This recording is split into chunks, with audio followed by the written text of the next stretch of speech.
Hello, this is Austin from the Lukewarm Cinema Podcast, and you're listening to the BS Podcast Network. Hey man, it's me, Kevin Smith, and I would not be the filmmaker I am today, barely respected with no hits to my name, were it not for the wonderful world of Disney. We all love Disney, man, whether it's the movies, the parks, the Marvel movies, what have you, man. Disney is in our DNA, and you know whose DNA it's really in? The Magic Our Way podcast with Kevin, Danny, Eli, and Lee. You want to go Disney hard? Never Disney soft. That's the show for you. Magic Our Way podcast, ladies and gentlemen. It's all the Disney. You looking for a little D or the big D? Magic Our Way's got it for you. Jumbo, everyone. Harambe. And welcome to another edition of The Magic Our Way. Magic Our Way. Magic Our Way. Magic Our Way. The Magic Our Way podcast. They are truly magical and whatnot.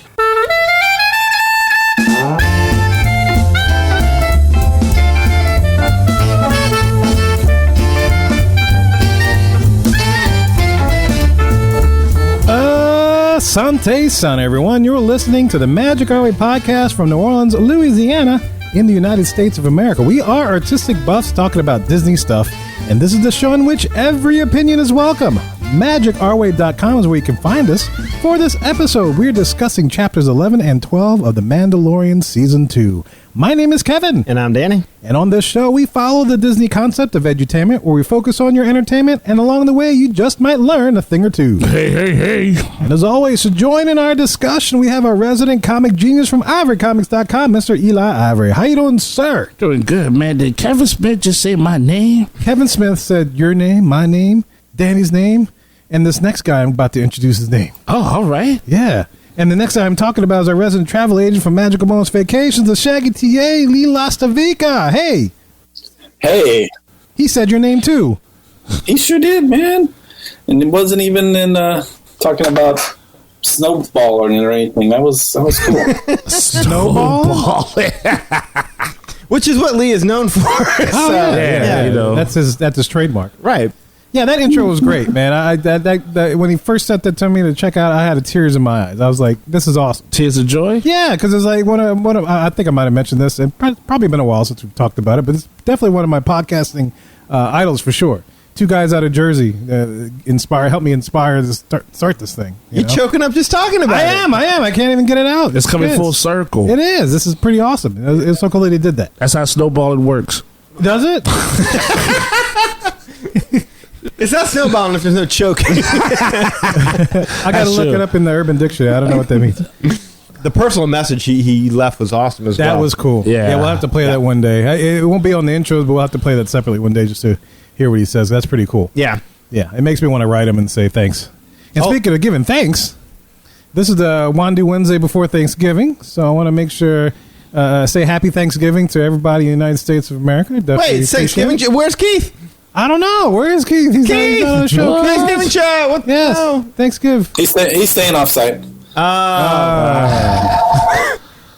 He's calling you. Keith is calling, maybe. Someone's trying to book a trip. Lee, hi. Answer. Get to it quick. Oh, no. Actually, it's somebody calling to cancel the trip. I'm not home. No, it's not Keith. That's probably more accurate. No, he no here. No, you gotta He no go. here. No. Mr. Lastavica no here. Lee, are you really going to let that keep ringing? No, he I don't muted know. it. Okay, it's done. Okay. Well, guys, look, so happy Thanksgiving, and definitely thankful for Kevin Smith for taking the time to do that for us. Thankful to all the guys here in the studio, my podcasting partners for doing this week in, week out, and delivering this awesome, fun content to you guys, because it's just as fun to do it as it is for you guys to listen to it. Absolutely. So thank you. And thank you. All our international listeners, we're thankful for y'all taking the time to find us and subscribing to us. So we're thankful for that. And despite any political things or whatever history of the actual holiday itself, it's still a good time to be thankful for what you have. And so that's what I'm basically presenting to y'all guys. So thank you. Quite humble. Thank you. Yeah. And before we go on with the show, I need to admit something. You coming out now? I'm not coming out. Oh, You're not thankful for that, though. yeah. Save it for when it's like closer to around the holidays when people are really listening. Yeah, I figure when Hanukkah and all that kind of stuff comes around, I figure that'd be a good time. All right. Yeah. But I have started. You know the McDonald's Runaway Railway stuff. McDonald's Runaway Railway. Yeah. Yes. Well, the toys, the Happy Meals. Yes, the Happy Meal toys. So they introduced a line of Happy Meal toys at McDonald's based upon Mickey's Runaway Railway. And basically, you have Mickey and Minnie. One of the toys is a train, and the rest of the cars behind it are a bunch of different pieces. And so they've been now till December 14th. McDonald's will be giving away these toys in the Happy Meals. And it's been a long time since I've pursued something so heavily. Because I have been in the past 2 weeks. Oh, no, that's a lot of risk of indigestion you're doing yourself now for. You're clogging up your arteries for some $2 toys. Yeah. Yeah, I You know. looked a little puffy. I'm retaining water. But I had to get that off because, the last time I did something like this was when they were giving away those glasses, of the Parks glasses. Uh-huh. I have a full set of that. And I'm just like, I look at these toys. I'm like, I think I want those. And thankfully, I have 3 daughters now who can each get a Happy Meal toy as well. Well, yeah. And we can start buying stuff. Oh, wow. So I've been doing that for the past couple of weeks. It's never too late to have high cholesterol. No. I'm sure my kidney loves me or whatever, liver, something like that. I've been training for this my whole life. So how many do you have left to collect? I have 9 left. I just started. 9. I just started. There's 10 total, and you have 9 left. Yes, but I do have 4 of the same kind. Little did I realize that they were going to just put the same toy in every Happy Meal. That's how it worked, though. Yeah, it's been a long time since I had a Happy Meal. You never tried the Monopoly thing with McDonald's, and it's all you get is a free fry. They never say here's everything. I gotta be honest, I didn't even know they were doing that. Me neither. But Yeah, no, this is relatively new, and they just started it, and they're running it through the 14th, and I'm determined to get every single one. And I know there's some Mohicans out there. I posted something in our group, guys. Look, Magic Our Ways Pleasure Island 33 Facebook group. Join us there. I posted a thing of the Pluto that I got. It's a Pluto Jungle Cruise thing. Okay. And for some reason, this boat is on top of a hippo. I don't know what's up. But it's kind of cool. It's a neat little thing, and I kind of want all 10 pieces. So you're going for it. You're going on the hunt. Well, if you just pay $75, you can get it online. Yeah, I know. I might do that because I went by McDonald's today on the way to the studio. And apparently, I guess they weren't giving out the Disney toys yet because I still got a Minion toy. I'm like, Oh. what the hell is this? You're like, wrong park. I was so disappointed. It's sitting in my car. I got a Minion ball sitting in my car. I'm like, So and now you're just stuck with a Big Mac that Yes. you got to eat. I was going to say. Well, it's a kid's meal, right? So what do you Oh, get? that's right. Cheeseburgers, Yeah. chicken nuggets? well, I get a burger and I'll get the 4-piece chicken nugget meal. I mean, you Yeah. do realize that they're teenage kids working in there. So maybe if you talk to them and you say, "Hey, I need this piece," Give them a 20 and just be like, put Put all of them in there. Yeah. Yeah. Dude, Maybe I'll do that. they'll do that because they have nothing to lose. Right. That's true. Dude, look out for me. I'll hook them up. Yeah. And I'll take care of you. I'll take care of you. I give you a nice. Give me those combo. Mick toys, those Mickey toys, and I'll take care of you. That's, There you go. Seriously, I'll stuff you a Mick 20. if you don't, yeah, big 20. I'll make 50. Look, if less than $75, I'll hook you up. Anybody listen out there? That's it. If There you're it gonna is. go on the hunt, you gotta do whatever it takes, whatever weapon is available.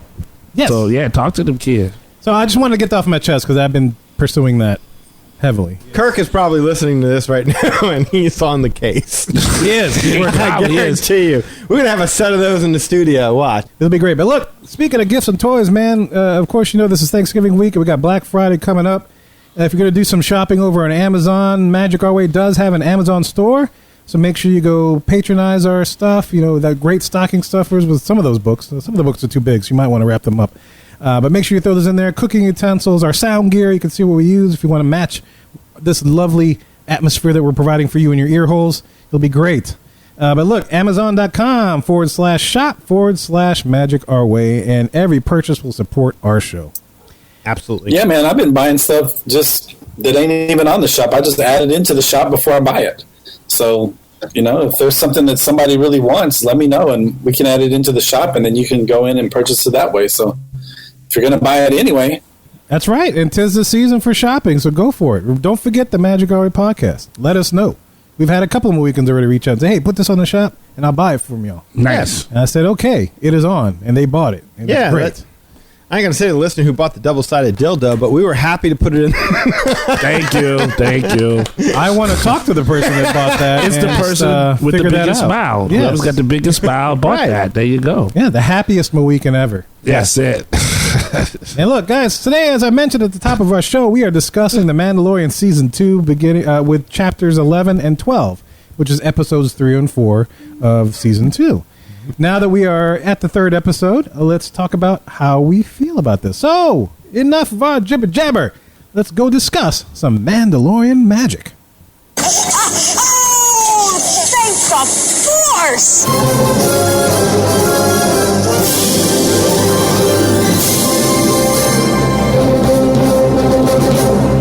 Hey, how about that new intro for our Star Wars segment? You like that? That's very well done. Yeah, ever since two episodes ago? Yes! Ever since you said that, I've been laughing at it, and I've been playing it. I was like, okay, I got to make an intro for it. You want to hear that? Let's hear that again. Yeah, one more time. That's just because we got to give her. Very well done. Yeah, yes.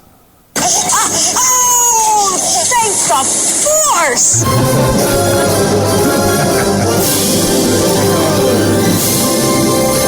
So zany. Thank the Force! No, it's not thank the Force. It's thank the Force. That's the way she says it. Sounds like she might have been ordering something off of Amazon. Maybe so. Oh my God. That'd be my next cry. Next time, I'm in a love making session, I'll just scream that out. Oh. Thank the Force. No, thank the Force! Cross my eyes and stuff. It'd be great. I'm crying. It'd be great. Speaking of forcing, we got the next 2 episodes of The Mandalorian, and like we said, we were going to wait till the end of the season. Last episode, we're like, you know what? We talked about season 3, and Danny had mentioned, and we'd agree that season 3 last season was when it kind of hitched it for all of us. You mean season 1? No, I'm sorry, like episode 3 of the season. Oh, okay. The third episode of the season that kind of clinched it for us, and we're back into it kind of thing. Sure. And so since we just had the third and fourth episode, which is labeled chapters 11 and 12, chapter 11 being the heiress, and chapter 12 being the siege, I figured let's just talk about it. Let's discuss what's happening and see if, I guess the main question is, and to start out with a little spoiler-free kind of thing, did episode 3 do what it did for this season as it did for you last season? No. No, and Eli? No, it was weird. I'll let Lee answer as well, and you answer, but it's not an absolute no. Mm-hmm. But if the only answer is yes or no, episode 3 of last season had me, I couldn't wait to see where this was going next. But no, this did not do that. But I was more pleased by this offering than I was. Yeah, I think that's where I was at with it. It's like, okay, now at least I feel like I'm not wasting my time watching the show. But at the same time, it was just like, okay, we're kind of just still doing the same thing. But this was definitely better than the egg show, for sure. The egg show? Yeah. The Baby Yoda eating, egg fest. Yeah. But so that it kind of brought me back into a little bit. I like the plot, the people and the characters that were introduced and stuff. So that was kind of cool. And I don't watch those other side shows, so I didn't know who this person was. But I was like, okay, cool. This is a cool little crew they got together here. That's definitely a big factor. It didn't sell me, but I was entertained. But yeah, as always, it's for some reason they have the ability to get guest stars. I'm like, oh, that's just a cool person to see doing that. You're doing it, yeah, absolutely. Yeah, and I'm going to say the same thing. Yeah, episode 3 of this season wasn't like episode 3 of last season. So if I had to rank them, I'd put the one last season first for sure. Head and shoulders. It was fun. I did enjoy it. I recognized some of the characters and stuff just having watched the Clone Wars and Rebels and stuff like that. So that was kind of neat to kind of see, and there were some familiar characters from the Star Wars universe in there. But yeah, I'm not going to say it was underwhelming. It was. I was entertained. It was fun, But yeah, it wasn't like pow kapow like Remy with the whatever the foods he's combining and the lightning. Yeah, it wasn't like it wasn't like that. No, and maybe looking back on it, maybe the third episode of the first season had the advantage of. Now you're sucked into the series, but now you've kind of gotten accustomed to the bait and switch tactics of the show, to where maybe that's kind of playing against it a little bit. and why I wouldn't rank it that way, but I remember being blown away by that third episode.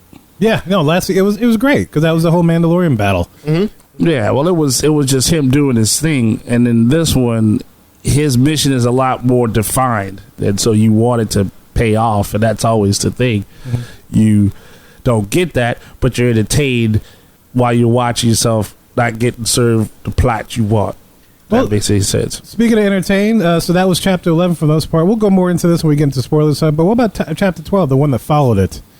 That's one of the funniest episodes I have ever seen. Oh, really? Yes. they did. That one was high on humor. It was. I'll agree with that. That is true. That is true. I mean, they had Horatio Sands back on there, too, so that probably lended itself to some humor. I didn't even find him to be as funny. Yeah. I didn't think that was him until the credits ran. Oh, yeah, no, that was him. Like, yeah, he was in the first one. Yeah, yes. I know he was, but I'm saying I just thought you didn't think it was the same character? Yes, it wasn't the same actor or whatever, because he just didn't look the same way. But I got you. Now, granted, I thought that one was a good show to help define the world, so to speak. So that's what I went with. But yeah, that's one of the funniest ones I had never seen. And the part that made me laugh was not necessarily Horatio saying so. Okay. Well, one thing I will say that this one too finally gave us some more backstory or insight into what's going on in this series. And, maybe that helped me enjoy it too more. Is just like, okay, it's not just another adventure. Yeah, they went on an adventure, but it paid off with some knowledge as to what's, going on out there. That's a good way to put it, yeah. Okay. Yeah. So which, can I ask you this then, if we're still doing the non-spoiler thing, right? Non-spoiler thing. So which one did you prefer, episode 3 or episode 4, or I guess you call it chapter 11 or chapter 12? That's how they're numbering. But yeah, Okay. it's the third and fourth episode. Chapter 11 or chapter 12? Which one? Anything specific to... It's just personal preference. No, personal preference, I'll go with chapter 11. I'm with Lee. And I'll give maybe some more reasons for that in the spoilers, but just of the two, I like the first one better. Yeah, I got it. That's a tough call if I just have to pick between two. But I gotta say the fourth one. Okay. Yeah. Fair enough. I was going with chapter 11, or third one. Yeah. Well, I think it's close though. I had fun with both. Mm-hmm. I think I'm going to give it chapter 11 its due only because of the characters that they decided to live portray. Yeah. Which is characters I recognize from like the cartoon series and stuff. But that might be the only. I don't know. And I think this is not spoiling anything, Mm-hmm. but the world building I enjoyed a lot more in the third one. Like that world that they went to, and I don't think this is given away. It's like this fisherman moon, like this. Yeah, like a wharf. Exactly. And that world was just someplace I wanted to go explore. Really? I wanted to see more. The piss out of me. I think it would be fun. Navarro, we've been there before, and yes, they've kind of given it an upgrade a little bit. Mm-hmm. There were cool little areas to see, but I didn't want to stay there. I kind of wanted to stay on that planet. I love seeing the aquatic Star Wars characters that the Mon Calamari and the squid heads. I can't remember this. The Garen? Quarren, yes. There you go. I love seeing them all in they all come from the same place. Look at that. That's awesome. Yeah, I mean, it makes sense when you put it together. Like, okay, that makes sense. Then again, they could all just be working on the moon, and they all came from an aquatic, and that's just a place. Yeah, it's kind of like the Alaska crab men or something, where they all come from every places. And plus the frog people. That's frog people. Yeah. Kermit and the family. Yeah. Yeah. Not spoil it. Yeah. Not okay. Spoil, yeah. Well, we'll quickly go to the spoiler. It's Thanksgiving. That's fair. I mean, I appreciate that, but I thought like on the other flip side of it was like there was still building being done for the characters that you already knew, so it was like you get to have it's still like world building, but yeah, you get some extra characters, get to see them do their thing, and of course you know how I feel about one of the characters already on there. So I mean, I was like, cool, glad to see it in motion. Yeah, so that's where I'm coming from with that one. All right, so shall we move to the spoilers? I don't know that there's much else you could say non-spoiler. I mean, come on, by the time this comes out, chapter 11, it would have been out for 2 weeks. Yes. Easily. So you've had plenty of time. We're giving you some time to kind of hit pause if you haven't seen it yet. It's the Thanksgiving weekend. You have a chance to watch it, so hit pause on our show, go watch it, and then come back to us and listen to see what you think and compare it to how we think about this. So we're about to go into the spoilers. In 5, 4, 3, 2, 1, and we're in the spoiler section. That's your last chance to escape because I'm about to talk about Bo-Katan Kryze. Make sure Kryze. Sorry, not Kryze. Kryze, she crazy. Kryze. I just want to call it Kryze. But Bo-Katan, known well from the Clone Wars and whatnot. If you remember the last show we did about the Mandalorian, I talked about how Sabine was ruler of Mandalore, and that was Obi-Wan. I thought he was the one who created the Power Rangers. That too. She did a lot of things. It was great. If you remember, Obi-Wan had a love interest, and that was her sister, Bo-Katan. Yeah, that was the love interest sister. Oh, yes. Okay.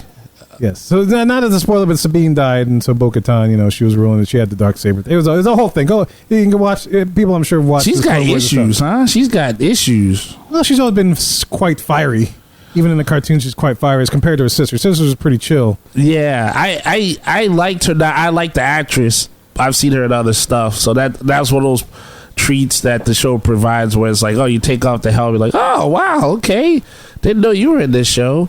That was my favorite aspect of it. Taking off the helmets? Yeah. The introduction of the concept that there's another group of Mandalorians that are like these religious zealots, exactly, with the helmets, right. And all that. That was an interesting concept that I did not see coming, and I'm like, oh wow, I can't really. This is a great place to go. Yeah. Where this guy's kind of fighting between the cultish heritage what he was brought up in, that he was brought up in, right? But really, there's a lot of people out there that aren't like this, and maybe it's okay to take off the helmet and not necessarily do things in a prescribed way. Maybe it's okay to think for yourself every once in a while, that kind of thing. And they were still fierce. They were a fierce group of warriors. Oh yeah. It ties in. I mean, I'm glad Dave Filoni's part of this series because he helped with Clone Wars, Rebels, and stuff. So the continuity kind of helps. So I appreciate the attempt to kind of resolve the issue, because in Clone Wars, the Mandalorians are taking the helmets off left and right. Okay. It's like no problem. In fact, there was in the world, there was a time of peace on Mandalorian stuff, and barely anybody had their armor on when they were just walking around. Some people did, some people don't. They had the night watch that would keep their armor, all kind of stuff. It was pretty crazy. Oh, and that also helps explain some of the stuff about, people were asking, why does Jango Fett keep taking off his helmet? And people were like, well, maybe he wasn't really Mandalorian or whatever. And that kind of, maybe he just, again, he was not that same child of the watch religious zealot thing that I guess, conservative religious sect of Mandalore versus the more speaking in tongues and stuff. From behind the helmet. That kind of crazy religious. Picking up snakes. I'd be curious because he's going to have that inner struggle. It's like, can I take my helmet off or can I not? If I take my helmet off, am I leaving what I grew up in? The people that saved me from the battles when the Separatists were attacking. It's almost like setting up an inner struggle for him now. Yeah, and trying to find somebody he can connect with. I was going to say he's going to be well isolated pretty soon, right? Well, because are there even any of his quote unquote his actual sect left? Didn't most of them get wiped out on the first season? Well, the armor is left, and I'm sure there's a couple that escaped. Well, that's the good thing about Star Wars. If you can blow up 2 Death Stars full of Imperial officers and stormtroopers, and there's still more out there, there's still more Mandalorians. Right. And the thing with his sect is they're always looking. I don't know if it's the same for man. I don't know the full story, and somebody probably knows. But I know for his religious sect, the children of the Watch, they're always looking for foundlings, and there's a responsibility to take care of those that have been orphaned, that kind of thing. Right. Which is what he was. Din Djarin was one of the foundlings, and so kind of paying forward. So they can always recoup their ranks because the Empire's always doing stupid stuff. But yeah, before we get any further ahead, we'll kind of go back to the beginning of the episode. How did this episode start? Was this he was breaking the frog lady home? The frog lady, that's right. He was bringing her home. No. It starts appropriately enough with him sleeping again. Oh, that's true. Yeah, you're right. The first shot, he's sleeping again. I'm like, they all were sleeping. That's your boy right there. They should call him Sleepy Fett. That man was like, man, I know what it was. He was too stressed out because he was flying that hunk of junk and you could die. Like, well, I may as well just sleep and just forget this ever happened. Well, that's what I'm thinking. I'm like, wait a minute, you're flying a hunk of junk that might explode any second. The ship's falling apart, it's puttering through space. The door's open. You never drive with the door open. Oh my God. Everyone in the galaxy's searching for you to kill you. And it's like, chill. What can I do? I need a nap. I need a nap. And just to back up to the second, I loved when he went to hyperspace, like a door fell off. Yeah, I forgot to mention that last time we talked about it, but I died laughing with that. Like, what a hunk of junk. I feel for him. I do, because it's like I was going to change his name to the Ghetto-Lorian after having all of that incident with the ship and stuff. So But I like that. It makes him kind of quirky hero in that sense. But yeah, you can't fly with your door open, right? Yeah, I love that he crashed into the sea. Oh, that was cool. That made me laugh. Oh, dude, that was that was an unexpected moment of just awesomeness where I cracked up. Like you talked about the other episode being funny. This episode had so many moments of unexpected awesomeness where I would just bust out laughing. Yes. Yes. I'll give you another unexpected moment of awesomeness for me. Well, I'll give you a couple of them, actually. So when the friggin' Quarren guy just... He golf shots it. He's like Happy Gilmore right into the monster. That was Baby Yoda right into the mouth of the monster. I was like, whoa, wait. That had to have been an accident, right? No. That was meant to happen. I thought that was hysterical. I mean, I was like, oh, that's messed up, but so funny at the same time. No, before that is when he goes to the bar. And then he's talking to the guy, and the guy's like, if you want this porridge, you got to pay for it. And so he gives it to the kid, and the squid shoots out on Baby Yoda's face. I was happy to see Baby Yoda's food finally fight back. That's what I'm thinking. It's just like, I had a good laugh on and that. He takes a big knife and stabs it. And it's like... You say that there was that moment where they arrive and Baby Yoda's walking and you see the Frog family reunited. Mm-hmm. And this is the first time, I guess, that Frog Daddy is seeing his little babies, and they're just sitting there and they're lovingly stroking the container with the eggs in them. They're boba, yeah. Yeah, right. And you see Baby Yoda looking at them, and you're thinking, oh, he finally... There's this look where it's like, oh, he understands, he gets it. These are their babies, and they love them and stuff like that. And the Mandalorian just looks at him and goes, I know you're hungry. Yeah, don't do it. Well, that just messed that up, but okay. I wonder if Daddy Frog was like, there seems to be a few of these missing. I was wondering if he was going to address that too, but he never did. This was the only... It's not a negative. It's just a quirk. So, remember the last episode? The Mandalorian and the Frog Lady, they didn't understand each other. She needed the robot to translate for her. Yeah. But he could understand the Dad Frog perfectly. He talked to him. It was like, where are we going? This is what I need. And Dad Frog like, okay, cool, thank you. It's like, wait, how did that work? But... Maybe like you hang around with someone so long you start to understand. Like I don't know Spanish, but I can sell you some shoes if I need to. Like I picked up enough words to where I could make a paycheck. I thought I remember him putting his arm around him and kind of like gesturing him to go that way, but I have to see that scene again. I didn't notice that. No, that's a good call. That's the first thing I noticed. Like they were talking. Well, the frog person understood him. Yeah, exactly. That's a great point. Who's the more educated? Well, no, but the frog people could understand what was being told to them. They just couldn't communicate it back. That's why she needed the translator. Fine, but then Dad Frog has neither. I'm with you. If he had talked in English to the Mandalorian, then that would have made that work. But I think it was just to get them out the way in that segment, and then let him move on and transition to the next part. So I get it for the sake of speed, but it could have been funny if Frog Daddy was like marriage. Oh, my eggs wet. A real high squeaked voice. Yeah, that was great. God. Yeah, the little scene in the diner and all. Or if that he just stuff, went, why are there so many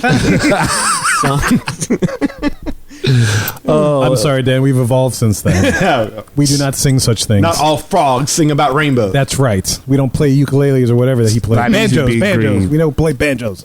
No, but like you said, going back into this world though. Yeah, those.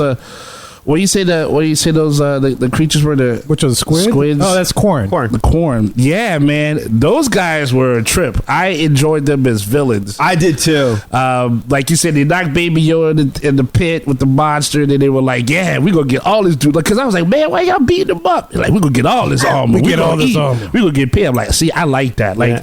There was no we know this, and they were gangster. They were like, we get your arm, you gonna get eaten, and then we gonna get your stuff. Like they were cold, man. Yeah. And then the guy finally gets back in dock and he's like, you killed my brother. They were like ready. Like I remember seeing those the Quarren like in Return of the Jedi. Yes. Oh, right. And them along with the Gamorrean guards and like just being like in awe of like how cool those creatures looked. Like where Star Wars really kind of stepped up its monster game. Yeah. Or alien game. I don't know what you want to call it. And so to see those creatures returned, and used in such an effective way on this fishing environment moon thing, I really did. I mean, this was absolutely my favorite episode thus far. Wasn't me? Did that dude sound like Hulk Hogan? little bit. He's like, you killed my brother. Sound a little bit like Michael Clark Duncan at some point. He was You not killed my brother. Yeah, brother. Maybe it was Ving Rhames. You would have known if you go, we've got the meats. It's Ving. Okay. But the thing about the corn and the Mon Calamari I dug is because the corn were always kind of jerks. You go back to Clone Wars, they aligned themselves with the Separatists against the Jedi and the Mon Calamari at one point. They were going to fight. They're actually fighting. They were dueling at some point. Now they're kind of getting along, but they're still kind of jerks. That's why I'm thankful Dave Filoni is part of this, because he kind of continues that. They're always looking for the quick buck, or they're looking for something with some way to get an advantage over somebody else, kind of a thing. I really am glad you're here to give us the Clone Wars kind of side of things. Is this Clone Wars, and what's the other one? Star Wars Rebels. There you go. Yeah. I'm glad you're here to do that, because, again, I've just not allowed myself to get involved in that, invested in that yet, because I have a feeling that once I do, that's all I'm going to want to do for days on end. That's what I did. It's great, because you can stream them all. Right. And there's so many seasons. I haven't done it yet, and so something tells me I would be appreciating this show. We'll get into this later, because that is one of my critiques of the show, I guess you would say. Not the first episode, but just really the whole show, is that there just seems to be so much fan service for people who have watched the Rebels and the Clone Wars and stuff like that, where these episodes just mean more and are better because you have that knowledge. But what's a good thing about that? You say that I've seen it and you haven't, is because one of my questions is Star Wars fans are going to watch it regardless because it's Star Wars, right? Right. And so the goal of any company is always to bring in new money, which we kind of talk about with the parks. And so one of the questions I'd ask at some point was like, is this episode on its own? And I'm glad y'all haven't watched Clone Wars stuff yet. Is it on its own enough for you to continue watching it if you weren't doing a podcast, or if you just happen upon these episodes individually, not in sequence? Is this enough to keep you wanting to go back to watch the other episodes or continue forward? That's one of the questions I was going to ask at some point. But okay, sure. No, that's a great question. Mm-hmm. If we weren't doing a podcast, I would not be watching it right now. I would probably wait until it was finished and kind of binge it, because it's not episodic to the point where every episode I'm on the edge of it leaves and I'm like, oh, I wanted more. I want to see where this is going, and then have faith that the next week they're going to pay it all off, because this show's proven one thing to me: it won't do that. Right. It's completely adverse to the idea of doing that, and so because of that, I don't get the joy at the so let's just get into it now then. Okay, yeah, let's go ahead. So it's like at the end of the first season, you see Darksaber. Yeah, you see Gus with the Moff Gideon. Moff Gideon, yes. I'm sorry, I still think of him as Gus from Breaking Bad. I'm with you, though. I hear you. You see him cut his way out of the TIE fighter, and you're like, oh, wow, okay, so he lived, and he cut himself out. Cool. And Star Wars, oh my God, it's a Darksaber. There was an appreciation at the end of this show that really kind of they're doing the Darksaber. Like, the next season's going to be... So now, I'm like, oh, I don't know it. Well, don't tell me too much, because I don't want it to be spoiled, because now, all right, now I want to see how the saga of the Darksaber plays itself out now. So it's like there's a different appreciation where I just walk away like, oh, okay. It's like the ending of God. Oh, Ahsoka Tano reference? Yeah, you see Ahsoka Tano. And again, if you're like, okay, another person with a ass name that I gotta learn. Right. Now, obviously, I knew this person because we've talked to enough people who like. But like you said, if we're not doing the podcast, right. If we're not doing the podcast, I'm just like, okay, they're gonna go see another person that might know the people and stuff. Yeah. And then the episode of the last one, the siege one, then you see all these troopers. Like, okay, cool. They built these evil ass robots, and everyone's losing their minds. Like, oh my God, these are the Dark Troopers. So it's almost like you have to be like, okay, I just saw this. Now let me research it to find out why this was cool. Yeah. And, basically with the Dark Troopers, I had to do that thing because apparently I guess they came from video games and stuff. I thought that was the pilots at first. The First Order pilots? That's exactly what I thought. Yeah. Yeah, the TIE Fighter pilots. TIE Fighter look like black stormtroopers. Like, that's what I thought they were. Same here. I'm with you, Dan, in that. Okay. My daughter loves the show now. She doesn't have any Star Wars reference at all. And she loves it, right? And she loves it. No but kidding. I think she likes Baby Yoda, and then that is the gateway, and then that's how she ends up watching the show. But So they've successfully caught your daughter with the Baby Yoda. Oh yeah, no, Okay. she binge watched the hell out of the No kidding. the show. Yeah, Fascinating. like repeatedly. It's crazy. My daughter will sit down and watch it with me because of Baby Yoda. Yeah, Yeah. mine are the same way. At least the youngest. The other two, But my youngest will watch Baby Yoda. Yeah, for sure. Yeah, and so I mean, and he sells it. I would say he's becoming comedic. But to answer your question in general, Yes. if I had not done this podcast, and I would say seeing Star Wars, I would be like, oh, I'm curious, but I wouldn't have. The only thing that keeps me lasting long, honestly, is the guest. I'm sorry, it just is, because I don't know anything about the Darth Saber. I don't know anything about. It just seems like it's a formula. Like, Well, but it's like you want to learn about it, but you know they're never going to get to it. Yeah, Right? You're like, if you're like, okay, cool, this is where it's going to go. I can't wait to see how this is going to. Good luck, because they'll run 6 episodes and finally they'll do like one of those openings at the beginning where they flash back to something that happened. And you're like, oh, this must be the episode where we finally get some more information. You know what? You know what they should do? They should have an episode where they get like this badass bounty hunter guy who can like shoot really good, and then he comes in there with like a troop of stormtroopers that actually learn to shoot or something. Good like, Lord, yeah, they beat that into the ground. Because I would actually like to, like, that's the only thing too about the show. Like, I get it, stormtroopers can't shoot, and I'm on Grub's side with this, where it's like now I'm not even intimidated. No, when the stormtroopers show up, because it was like the fourth one. Yeah, and its theory is awesome. It's in this theory they got to go to this place, and it's like there's all these people, and we got to watch out. Oh, it's a lab, we didn't know. And then the third one, there's a whole squad they got to take out. Mm-hmm.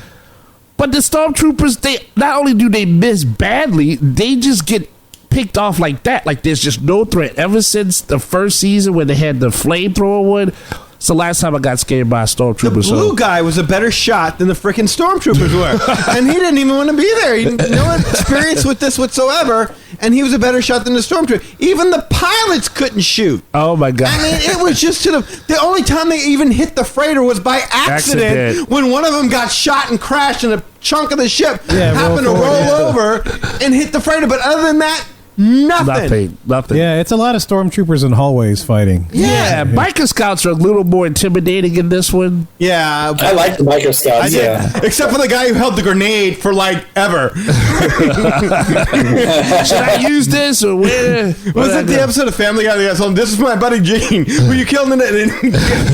Yes. Talking so long that the grenade just blows up in his hand. That dude just stood there with the grenade forever.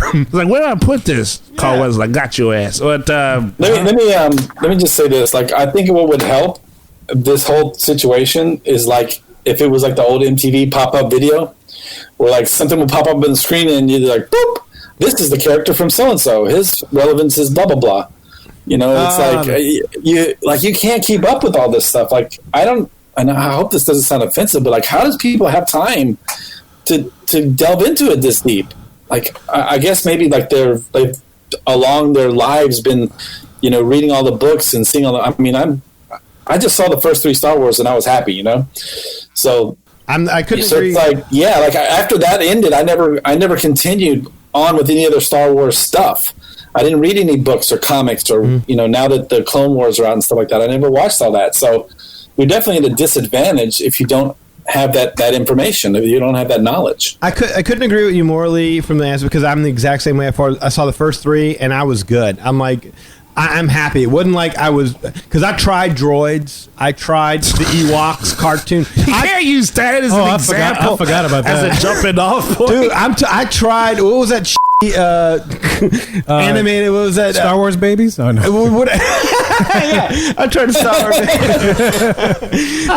There was like some special where like the Hutts were having a baby, or I can't remember. It was awful. Like, I tried. Well, you find some. Yeah, no, there was some kind of like, I cannot remember the name of that show. It was a movie, actually. It was an animated movie. But anyway, long story short, like, I tried it, and it's like, okay, I'm just not getting into this. Not getting into books. But having said that, I would not judge people who would, because, I mean, I allowed myself to get sucked into different things that I really like, you know, like I love Halloween. I love the Michael Myers character. I've read books on it before. I've read novelizations of the movies. I've got 2 masks right over here and stuff. Like, so I don't judge, because there's been a lot more Halloween movies than they have Star Wars movies. Like really Halloween movies. So like, where do you find the time? I think when you're invested in something, it's not finding time, it's finding your passion. But you it know? speaks to you. It speaks to you. Right. It's like doing this podcast. I mean, we do this because we love talking Disney and stuff like that. So, I mean, but yeah, no, I am with you in that I was satisfied. And the only way that you could have brought me back into it, I think, is by doing something more with Han, Luke, and Leia when they were young enough, I guess you would say, to really, make you want to see what comes next. And they would have to do something that didn't have anything to do with the Empire. Right. Because good luck with that one. That's the thing. That's my biggest question about this series is, does Star Wars exist without the Empire? Can you do a Star Wars story that does not involve the Empire? But that's another question for another. Yeah, another question for think another. about that because I always wanted that myself. Because they don't seem to want to. Right. It's a formula that works for them. Right. And they see dollar signs when they do it.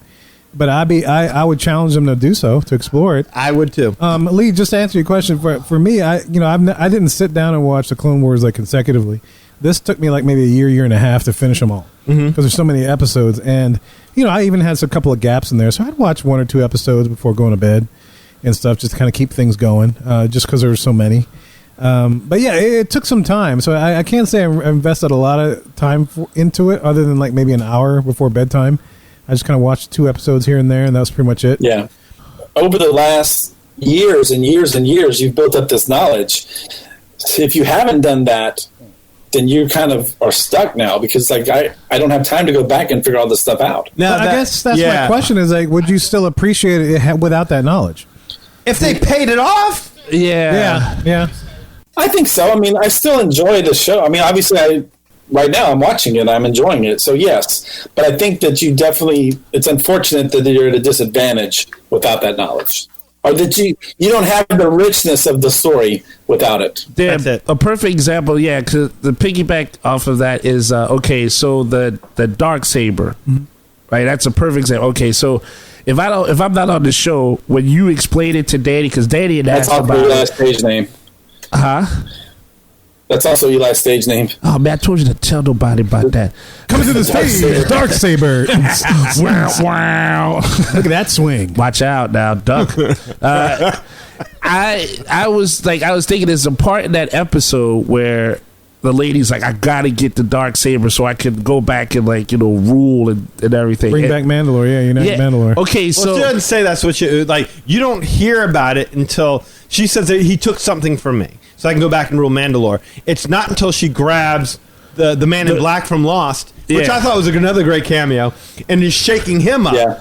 And she's like, where is it? Where's the Darksaber? Right. Now, once again, if you don't know that the Darksaber is a thing, how are you to connect that back to what Moff Gideon was holding? Or that's what I was going to ask back Kevin when, how powerful is this thing that if she's just like, I just need this weapon and then I'll rule everything? Because that's something without having the knowledge, whatever the impact of the weapon is, I don't know. All I know is it can cut a door. So I don't see how it can restore, power to one person for a player. So that's an example of not knowing, and if I'm supposed to appreciate the scope of what this character's attempting to do, I can't resonate with that. That's one of the problems of the show. They don't pay off the stuff, and I'm not saying they need to give us everything at once, but give us enough about it to be intrigued by it, to know that this is where we're going. They show something, and you're like, okay, I know that was a thing, right? But I don't know why. And by the time they get around to it again, it's like maybe 6 to 8 episodes out, if they ever get around to it again. Like, who knows?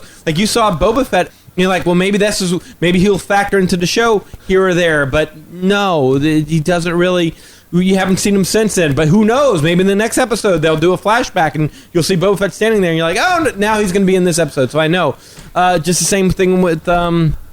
Well, nothing happened in the second episode, but the third. Well, they did bring back the TIE fighter pilot. I saw that this last. Yeah, that was interesting. But the same thing at the end of the third episode, like they were kind of teasing, like, hey, look, we're going to go attack and go after this Darksaber, and we're going to go try and rule Mandalore. You want to come with us? And he's like, no, I got to do something first, kind of thing. So I'm like, okay, well, maybe they're going to pay that off later, because how awesome would that be? But do I think that they're going to? I don't know. I mean, it's like it's a plot that you just don't know if it's happening or if it's just exposition. How much time you got? Maybe they'll seed planning, maybe. Yeah, that's what I'm guessing.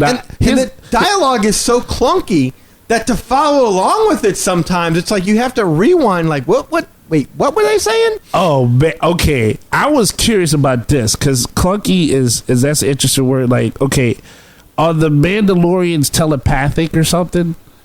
Oh, that's a good question. I don't know. Are they telepathic? I don't think so. No. All the reason why I asked that is because these characters saved the Mandalorian twice, and they've never met him. So I didn't know if they, like... Well, he's wearing Mandalorian armor. I think they're pretty sure he's a Mandalorian. Well, yeah, but you know what I mean? Like, do they fly over the city and say, okay, there he is, let's go talk to him? Because they... Well, no, you saw Sasha Banks watching him when he disembarked. I just watched Sasha Banks. That's a... Well, she's a Mandalorian. Well, she's watching you.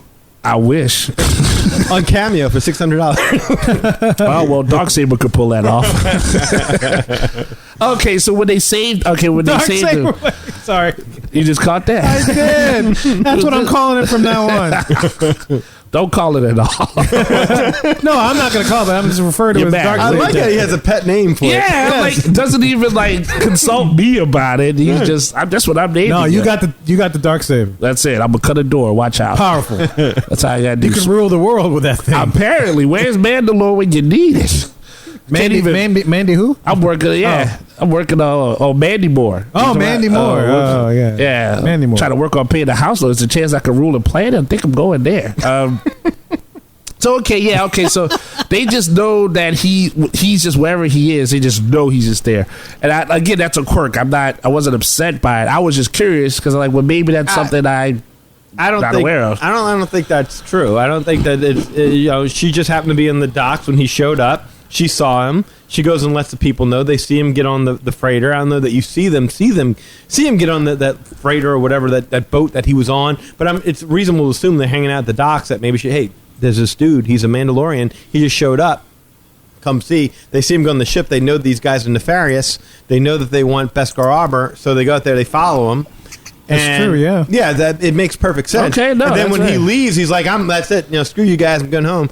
And he leaves. I mean, they know exactly where he's going. He's going back to his ship. So they follow him there. So I don't think, all right, cool. I didn't put all that. I didn't put all that together. I guess more circumstantial, yeah. They can figure that out. I was just like, holy crap, that's Sasha Banks. Yeah. Well, and again, and overall for that episode, that was an entertaining world. It was. Yeah, it was even cool when they had the little more with the frog people. Like, I felt a little more attached to the frog people. They were together, and the little tadpoles came out. But again, why did Daddy Frog, didn't I lay out a little more eggs in here than they are? Well, no, because I don't know. Do they know? Because I think Daddy just pumps it and leaves. And it's up, I guess. Well, no, Dad was probably because tired. Mama's got to lay the eggs, and that's right. And Dad's got to fertilize the eggs. Yeah. Well, maybe Dad was like, "Great, I don't have to support that many." Well, but then you see the tadpoles hatching. So did Daddy this is sick. I don't want to get into this. You were doing it. I was just trying to say, as far as I thought he was aware of how much family was in the container. I don't want to know this much about this frog family. Moving on. You think Daddy's like, wait, that doesn't look like me. We've been taking this. Who phoned this in? We've been taking this boba drink. What's going on? Who tadpole baby this is? I ain't paying for that. I ain't paying for that. Look at me. This looks like a damn gecko. There's your next episode of Maury right there. And bring out the father. They gonna test the mom. She's got it talking to the robot to say, "It's your tadpole. It's your tadpole." No, it's not, woman. That's funny. I did not save 15% on my insurance. Yeah. The tadpole comes out, it's not your tadpole. The frog just starts flipping around and stuff, high-fiving all the squid men and Koran. I'm sorry, high-fiving them. And these are not mine. Ribbit. Yeah, I'm free.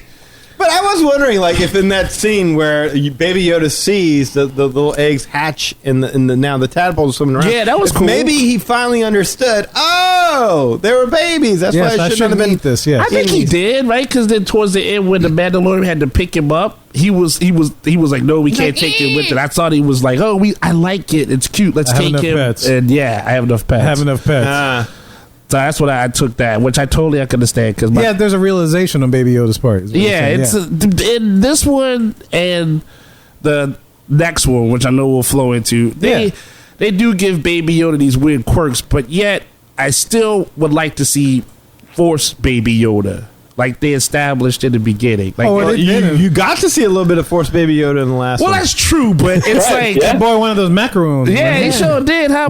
When he's hungry, he's like, the Force is with me. Yeah, but I mean, like, you know what I'm saying? Like, the last season, he did lived more. the Buffalo. Yeah, he stopped fire. Like, he was, Deus Ex Machina, right? Like, you knew if it got too bad, he was still like this one little thing that could kind of shift the tide, and he'd be like, and then pass out. But, like, in this one, I mean, like you said, they hockey put him into the monster's mouth. He doesn't freeze it so the thing doesn't eat him, or, you know what I mean? I get it, he can't stop something that big, but he can at least maybe keep the mouth open and be like, hey, somebody get me out of here. They don't give him that, but Give me a baby. it's a cute character. And he's funny. He's starting to make me laugh now. I don't know, the coos and the eyes when they put him in certain situations. Maybe I shouldn't laugh at them, but You want one? I would take one, but I definitely wouldn't have it work on anything in my house. Oh, that leads me to the next episode, right? Chapter 12 with before we leave it? Okay, go ahead. Two more things that All I right. thought were just awesome about the episode. One, the electronic cyanide capsule. That was Oh, pretty that cool. was weird. They bit into, like, I'm like, oh my god, that's like so That's kinda genius. cool. It's Yeah. like, that is a really Right. cool Is it built device. inside them? Like, is it already inside you when you go on your mission? Like, okay, like, here's a pill. It's because you didn't see him, like, drop a pill or something. No, Yeah, but it could have been off camera too, you know. no, but Yeah, I guess so, but...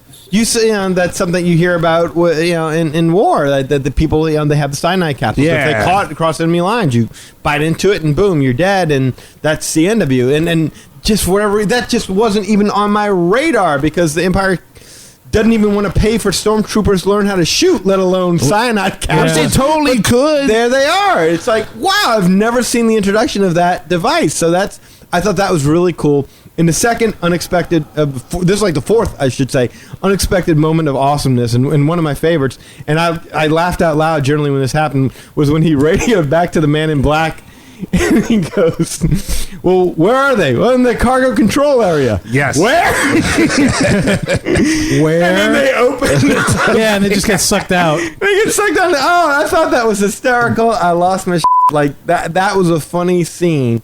I thought that was a great comedic moment. No, Yeah. and I like the stuff before it where he's like, with the Mandalorians bust through and he's like, close the doors. Which ones? All of them. Just close the doors. Close the doors. And he's got the gun shooting at the door ready to take him on, and he busts through and he's like, no, close it. Yeah, no, Get this, close it. That was a whole. When the stormtrooper, like you said, it gets hit and then falls onto the windshield of the ship and then slides like right on. Oh, am I thinking of the wrong one? No, that was it. That Yeah, was it, that was right? it. Yeah, You expected to see, like, a windshield wiper, like, wipe it off. Like, yeah. I got mixed up with that, but I did. Yeah, I like that scene, like you described it, just because it was a good twist. I thought they were trying to take the front of it, and then it turned out that they were where they wanted to be anyway. So yeah, that was pretty good. Just to close it out, I remember at the very end, I just wanted to say this before we move on. Okay. I remember at the very end there, where he's like, where the woman said the name, Ahsoka, you need to go see Ahsoka Tano over on such and such planet. I can't remember the name of it. And he's like, okay, cool. I remember watching that and being like, I bet any amount of money that Ahsoka Tano is not going to be in the next episode.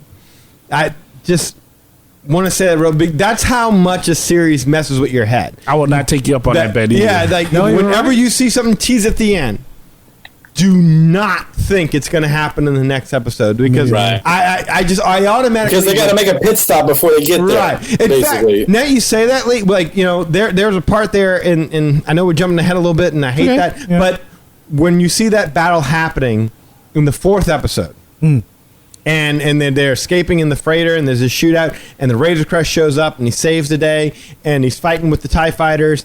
There's a part in there where, please don't let the ship get hit. Please don't let the ship get hit, because I don't want to see another ship repairing episode. Enough with the goddamn ship repairing. Every week with the ship repairing. But he got ripped off. He got ripped off the last episode of this episode. Yeah, they put that together with duct tape last time. They put nets in this. Like, I'd have been pissed off too. Now I'm like, what? Like, every episode now, I'm just watching the ship. Like, because you notice that Imperial guy was one of the ones, and he's like, yeah, he's out of here. And they're like, thank you for reporting this. Yes. So he helped work on the ship. So what's going to happen to the ship next episode, huh? You don't know. They got to be nice to it because of what the purpose is. But you will never know because you won't get that payoff. Always pay attention to the ship. It sure seemed like they repaired it really quickly. It did. Like in a matter of hours. Yes. Well, they would have the equipment, I guess, on that planet to fix that. That one was more efficient than the fish planet. But I mean, calamari. It's not like they were changing the oil or rotating the tires. They had to actually rebuild the whole goddamn ship. That is true. You know? They had the technology. They can do it. They could do it. They can do it. Because you remember, Lee's right, because the whole argument was like, well, you're not doing anything. You might as well come on this siege with us and you got to be here for a few days or whatever. Well, he leaves halfway through the siege, and the ship's ready. Yeah. Oh yeah, you have to come back. You're right. Well, look, if you worked under Carl Weathers, you'd be trying to get it fixed quick too. That's true. That dude was no joke. Put you in a 100-year contract or whatever. No, you know what they did? It's like when you switch out a pet because you lost a pet. They just pull out another razor crest. Let's get another. No, it's the same frog. Yeah, no, I swear this is the same ship you had. Before we go into 12, just something that my wife had mentioned about the ship. Can I mention this? Oh, sure. Yeah. We're watching the episode, and she said, from a certain angle, this looks like the female reproductive system. Your wife and you have the same mind. I know. You did find your soulmate. The uterus falcon? Yeah, no, if the fallopian crest or the fallopian thrusters. Yeah, because it has to be flying straight up to look like that, either right? straight up or away from you. So you see the two engines; they look like fallopian tubes, and the uterus is the body. Because at the end of the fourth episode, it flies out like that, and she's like, "That kind of looks like the female reproductive system." I'm like, what did I tell you before? I said Val had to have a freaky side of shoes with Kevin. Yes indeed. But she said that, and I looked at it, and I paused it, and I'm like, "Oh my god, I will never look at that damn ship again." And then I told my friend Mark this, Mark of Q-Mark Productions, and he said, "Yeah, the fallopian thrusters." Fallopian. He actually put a term to it. Yeah, he put a term to it. I was like, I'll never see the razor crest the same again. Well, as long as they have a razor cresterectomy, then totally be good. There's a baby in the razor crest. They got a baby up in there. Yeah, they got frozen dudes up in there too. So watch out. But that's a crazy visual, though. It is. Well, next time watch it when it flies away. It's like, well, there it is. Female reproductive system. Fallopian tubes and uterus. In the sky. That's right. Bam. And speaking of which, the beginning of the next episode, of course, opens up with our Guardians of the Galaxy moment with Groot, baby Groot. Yes. If you know what I'm talking about, where what's his name? Rocket's trying to tell him which button to press. Oh yes. And then now Mandalorian's trying to tell him which wire and make sure he doesn't touch it or make sure he doesn't press his button. That's the first thing I thought of when I saw that scene happening. Oh wow! Because it was just big enough for Baby Yoda to go through, and the same thing with Baby Groot. Baby Groot was big enough to go through that little hole to explode what's his father, whatever. Ego. Father. Ego, yeah. Mm-hmm. And so that's the first thing I thought. Oh, here we go. We're starting with a Guardians of the Galaxy moment. I love that scene. I don't know why, but I watched that scene 3 times. Because all the way through the soup. No. I'm just saying, that particular part, him hitting the button and not working, and then he goes and looks in, and he's talking to Baby Yoda, and you just like, hey, go do that. You just hit, and it reminded me of if you're trying to. He knows something is really technical and he's trying to talk to this person it's almost like desktop support. That's how I look at it. I was about to say that this is probably your life every day. Pretty much. No, Control Alt Delete. Yeah, hit this. And, at least he can see it. I can't remote in with some customers see, but it was like, no, just hit this button. Yeah, and it's like, it's like the red button. Don't touch the wires together. And baby is baby will be baby. I'm gonna touch the wires together. Oh, baby. Baby. I thought that was cute. He touched the wires and he got zapped. I knew that was coming with the frying. The initial banter there where it just kept was like, and he was like, that one to that one, and I thought that was so fake. I know, but it was just funny. Any real father would be like, no, the red one. Listen to me, you little. You either do this or you're not having TV for a month. You want 10-bone eggs or not? You're not listening to me. Go fix me a chicken pot pie. It's a Breakfast Club reference for all y'all. That is not really my life. Fix me chicken pot pie. Well, speaking of food, they had they share. What about you, Mando? You. No, Mando. What about you? You plug that wire in. I should add that movie to our list of movies on Amazon. Go for it. That's a classic, total classic. But they share a bowl of soup once again. Mando or Din Djarin in this case, and the child. Yes. And the first glimpse of how he eats. So he partially lifts his helmet up so he can sip some of that soup. Yeah, that was weird. Because at first I was like, what is Baby Yoda looking at? And then I had to rewind. I was like, oh, he kind of lifted up a little bit just to see his face. Yeah. I thought that was interesting. It's kind of like at that point, though, nobody else is there but you and Baby Yoda. Kate, you can take the helmet off. I'm getting it wasn't him, probably. Yoda's still a living creature. He just can't do being that. a good parent, though, you can't leave a baby by itself just to go eat for like 20 minutes. I mean, he's got to eat. We've seen episodes in the past where he's like, all right, leave me alone now, and he takes off his helmet and he eats. Yeah. There's that one episode where he does that. Well, if you're a responsible parent, you don't leave a baby by itself, especially when it'll go eat eggs and or if it's hot soup. Right. You don't want to leave baby with hot soup. It gets knocked into squids. Get one of those alien face huggers on your face. Exactly. I mean, well, he's becoming a better parent because in the first season he would leave the baby with anybody. He was trying to figure it out. It was like 3 minutes of the baby. He was trying to figure all that stuff now out. he's like, no, I can't leave the baby. dude, that's it. Like, it's just like the humor in that. Like, y'all was talking about the humor in this episode, and I'm like, yeah, it was funny. But now that I think about it, the humor in Chapter 11 was much better because the humor in Chapter 12 was more 3 Men and a Baby-ish. The humor in Chapter 11 was more just flat out, just, whoa, that's wrong. That is so wrong. You don't just eat a baby or freaking suck dudes out of a cargo hole. That's death, though. We can't laugh at death, can we? Yeah, well, although it was funny when they smashed that biker trooper into the side. That was good. I mean, it was wrong, but it was funny. No, So- the humor was about the characters. Go ahead. I'm sorry. Go ahead. So for this episode, we're back on the planet where this whole Mandalorian thing started, and it's directed by Carl Weathers, and of course you're going to meet up with Carl Weathers' character, Grief Karga, and Gina Carano's character, who is Carla Dune. Carla Dune. Yeah. Carla Dune. There you go. Yeah, Carla Dune. Marshall, who is now Marshall. And apparently Grief Karga's doing all the paperwork and the politician type stuff to run the government. I got confused by that because again, she's the Marshal. I'm like, wait a second. She's the muscle. We already had the Marshal. You already had the episode where Timothy Oliphant is. But which Marshall would you prefer, though? Her. I was about to say, give me that. So again, like, how much time has passed? Because now he's got a goatee, and like he rebuilt the whole town since last year. I mean, I'm assuming enough time has passed, but it seemed like, wow, they really they did a lot in a short amount of time. Well, Lee, to fix this town up. Lee, a lot can happen in a year. That's what I'm saying. Was it a year? I mean, I'm not being a smartass. Like, really, is it a year's time that's gone by in the story? I mean, I know it's been a year since we've watched the show, but is in the storyline has a year passed. I don't know how time works on stuff like that unless it's captured. It was enough time to build the statue to IG-11.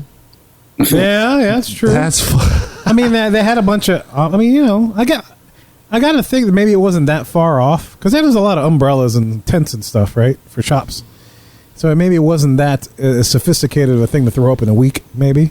No, I would. Yeah, it was absolutely longer than a week. Yeah, definitely longer than a week. I would say about a year time. Year and a half. So you got to rebuild your infrastructure. You got to kick all the rest of the bad guys out. I'll concur with what Lee's saying. It just seemed like, oh wow, that happened quickly, but it didn't take me out of the story. No, same here. No, not at all. I just was curious what you guys thought. No, it's a good question, though. It's a good question. Yeah, no, the other thing that really kind of made me question, remember they show that scene where all the what do you call them? The snaggletooth looking people. I don't. Oh, those weird at the very beginning. The walrus things. I don't know. When Gina Carano was taking them out in the armorer's place. Right. It was good to see Timon from the live action Lion King get some work. Oh, that's true. It's been a while. And he was hungry. I was like, wow, man, good for him. Because I was wondering what has he been up to since? He got his head chopped off. And he didn't have to dance the hula. No, he did not. No, it was just perfect. Sitting there waiting for Lion King 1.5 live action. They're like, hey, we got a role for you in The Mandalorian. No. Showing up. Perfect. I love Gina Carano. Will Pumbaa be there? No. Good. F him. He's doing his own. I was taking my spotlight. I was the main act there. So here we are on chapter 12. We're back on that planet. Things have been redone.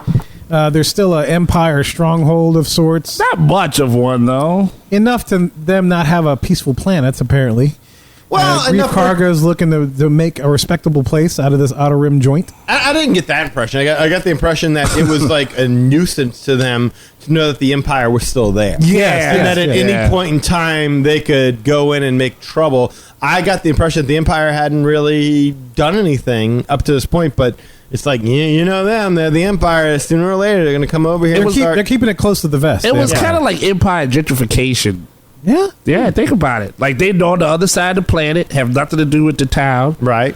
And they're like, yeah, we would like this planet better if these guys was out. They were just doing science. Yeah. But we didn't know that at the time. No, we didn't know that. At the time. But I thought it was going to be like this crazy stronghold kind of thing, and I didn't get it until they got into it. It was like, oh, it's a laboratory. Yeah, so this is one of the best part of the first episode was, they got to bridge it to the next series of episodes that came out in the movies. Mm-hmm. You know, so that's when you see the whole Snoke thing and all that kind of business. Was that Snoke? I assumed it was a Snoke-like thing. There was like a bunch of them. Yeah, I mean, I figured they had. You talking about in them tubes? In the tubes, the test tube babies. I didn't know what that was in there. I thought that was more tadpole legs growing up. No, they were like clone things because they kept saying they were introducing. They had like an M count, which everyone knew. I'm surprised they brought that back. They acknowledged that. I guess the midichlorian thing. Yeah, the midichlorian thing is it's canon, baby. Yeah, it is now. It is. It's a thing, and it's crazy. George brought it in, man. Wow. They hipped it. They called it M count. M count. Yeah. The M&M count. Yeah. So I see. That's why I don't like canon for this kind of stuff. So you're saying that it's possible that it was Snoke because the movies. Kevin's saying it's possible. I don't know. It's either Snoke it could have been Palpatine for all you know. Or Palpatine, yeah. Or maybe like Snoke was a failed version of Palpatine. Or it could be those troopers that we saw at the end where they're building these troopers. The dark trooper thing. Like maybe these clones are supposed to have force powers and put on the armor. I was sure. They talked about all those experiments and they cut them off Gideon on the ship with all these things. They're building test tube babies. Who knows what it is? I mean, but is it knowing Star Wars lore and the way they like to interconnect things, is it a reasonable assumption that it could be their first attempts at a Palpatine or a Snoke or whatever? Possible. Yeah, I mean, I could think you know what I would think it's a Palpatine, but Snoke came out of an error trying to make Palpatine. So this is before that part of the movie. Well, yeah, it is. Mandalorian takes place between those sets of movies. Okay, after Jedi and before Episode 9. See, that's what makes it. Not 9. I'm sorry. What is it? 7. It's okay. Just the new ones. Yeah, the new ones. But doesn't Palpatine say like that he kind of sent Snoke to be a part of the whole thing with Rey and Kylo Ren, so like it's almost like piece of the puzzle. It's almost like he was conscious and aware, and then said, "Okay, now Snoke, go." Now we don't have any idea how far away from Return of the Jedi into the first. You know what? It's unaddressed, and I'm assuming David Filoni is going to address all that. Right. And I don't want to put us in the spot where we're saying that's doctrine. I was just kind of like I didn't think about that being a future character. I couldn't really tell what it was, so all you need to know is I skipped past it. They were injecting. It was a very Teenage Mutant Ninja Turtle-ish, where they were injecting the ooze that they got from Baby Yoda into like human bodies that I guess were clones of some sort, but it wasn't working, and they exhausted the blood. So I think what you were seeing was a failed experiment that was pretty much dead and gone. Like we're out of it. Like 2 days ago, they sent a transmission. That's it. We're done. Yeah, and I guess the doctor left the base because you didn't even see him there. So like, if they would have just waited another week, they would have just abandoned the base, and that would have been it. That's funny because they were out of clones and they had out of blood. We out of juice. Yeah, this is done. Well, I got it. The rest of the season is going to be Baby Yoda gets captured again. Ahsoka Tano comes and helps. And at the end of the season, Baby Yoda gets back into Mandalorian's arms. Or you could have so now they've built an army of Force-sensitive clones with Baby Yoda blood somewhere that did work out that we don't even know about because they were doing an experiment somewhere else. And then they got these super duper evil killer dark robot thingies. And so now Ahsoka Tano and her whoever Jedi cohorts they're fighting the super Force-sensitive.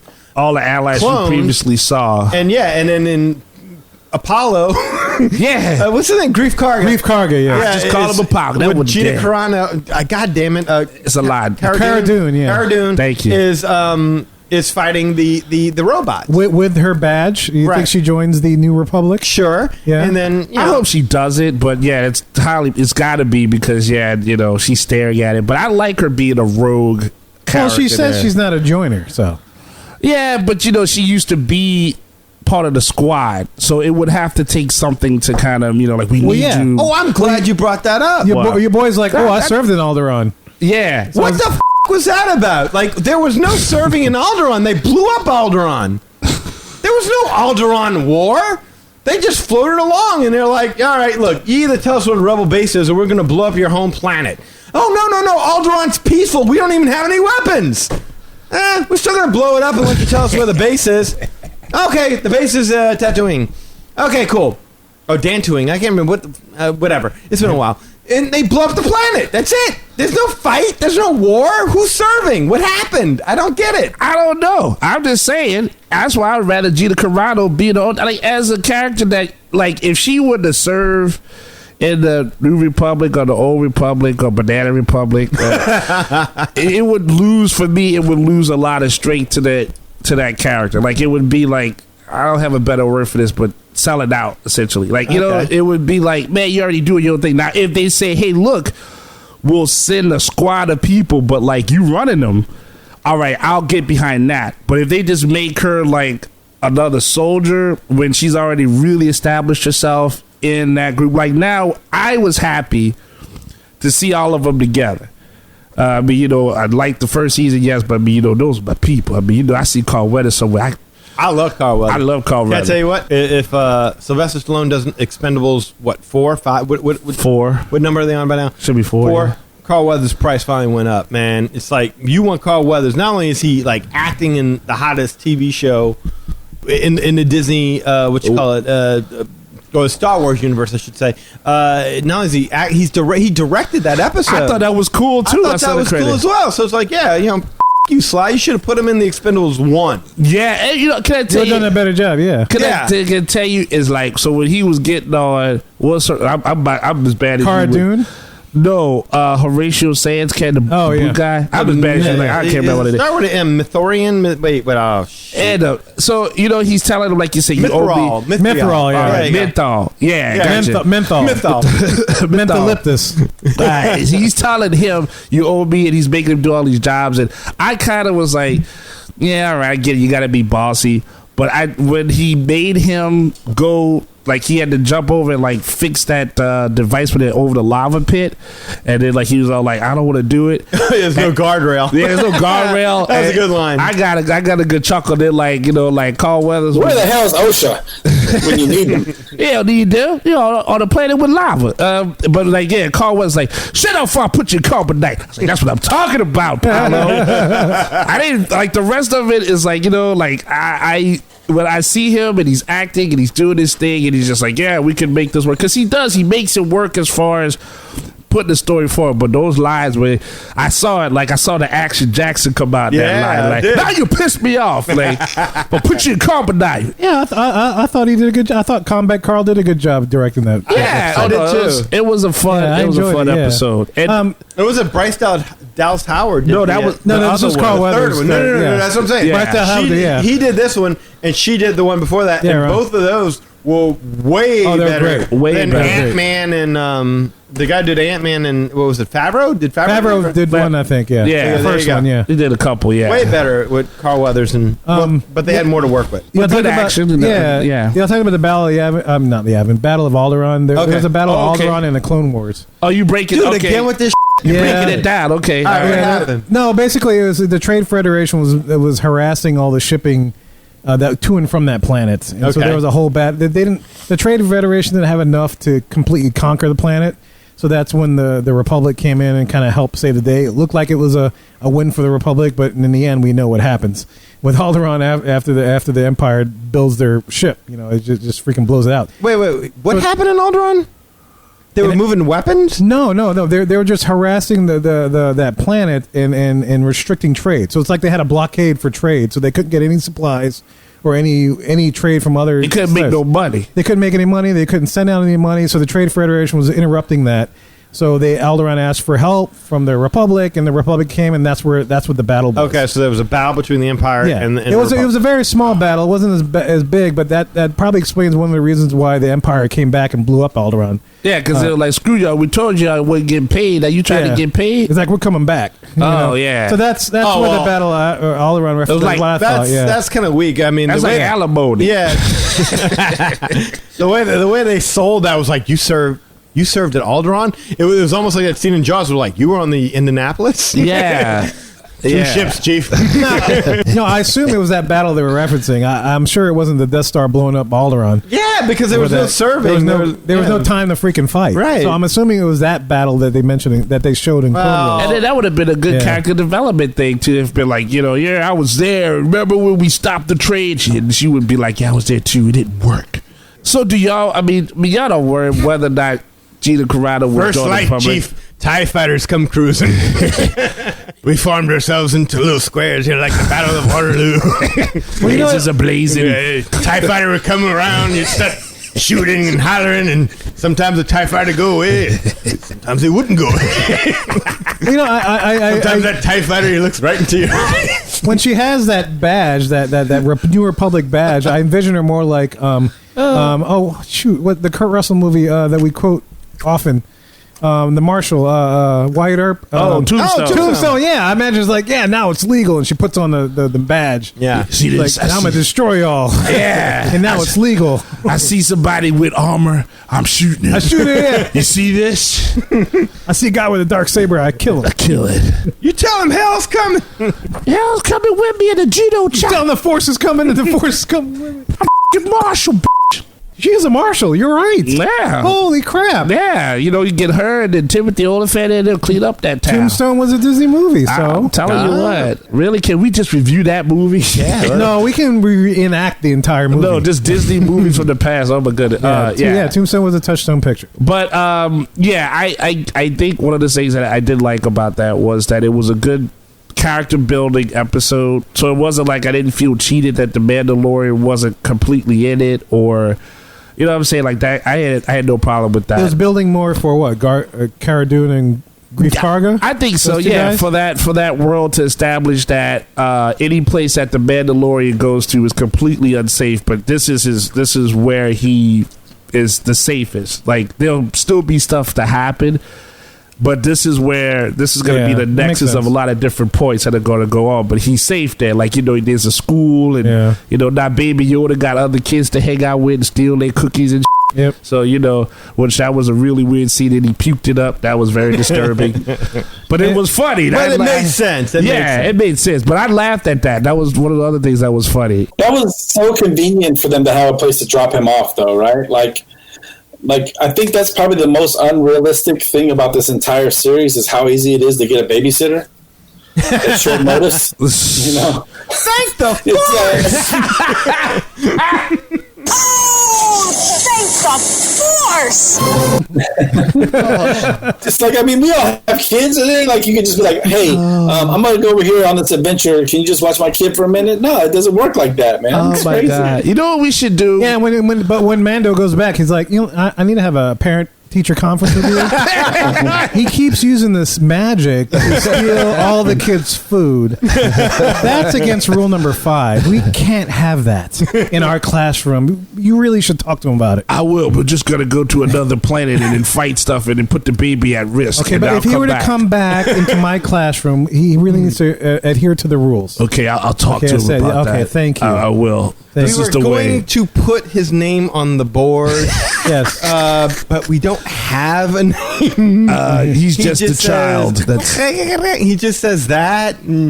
So do you have a name? He's just a child. Just screw you. I'm withdrawing him from the school. Look, listen, we're going to a different school. How high is the tuition here? Because I helped build this place. And why is a baby Yoda who can't speak in a class with 10-year-olds? That's a great question. Why did there happen to be an empty desk?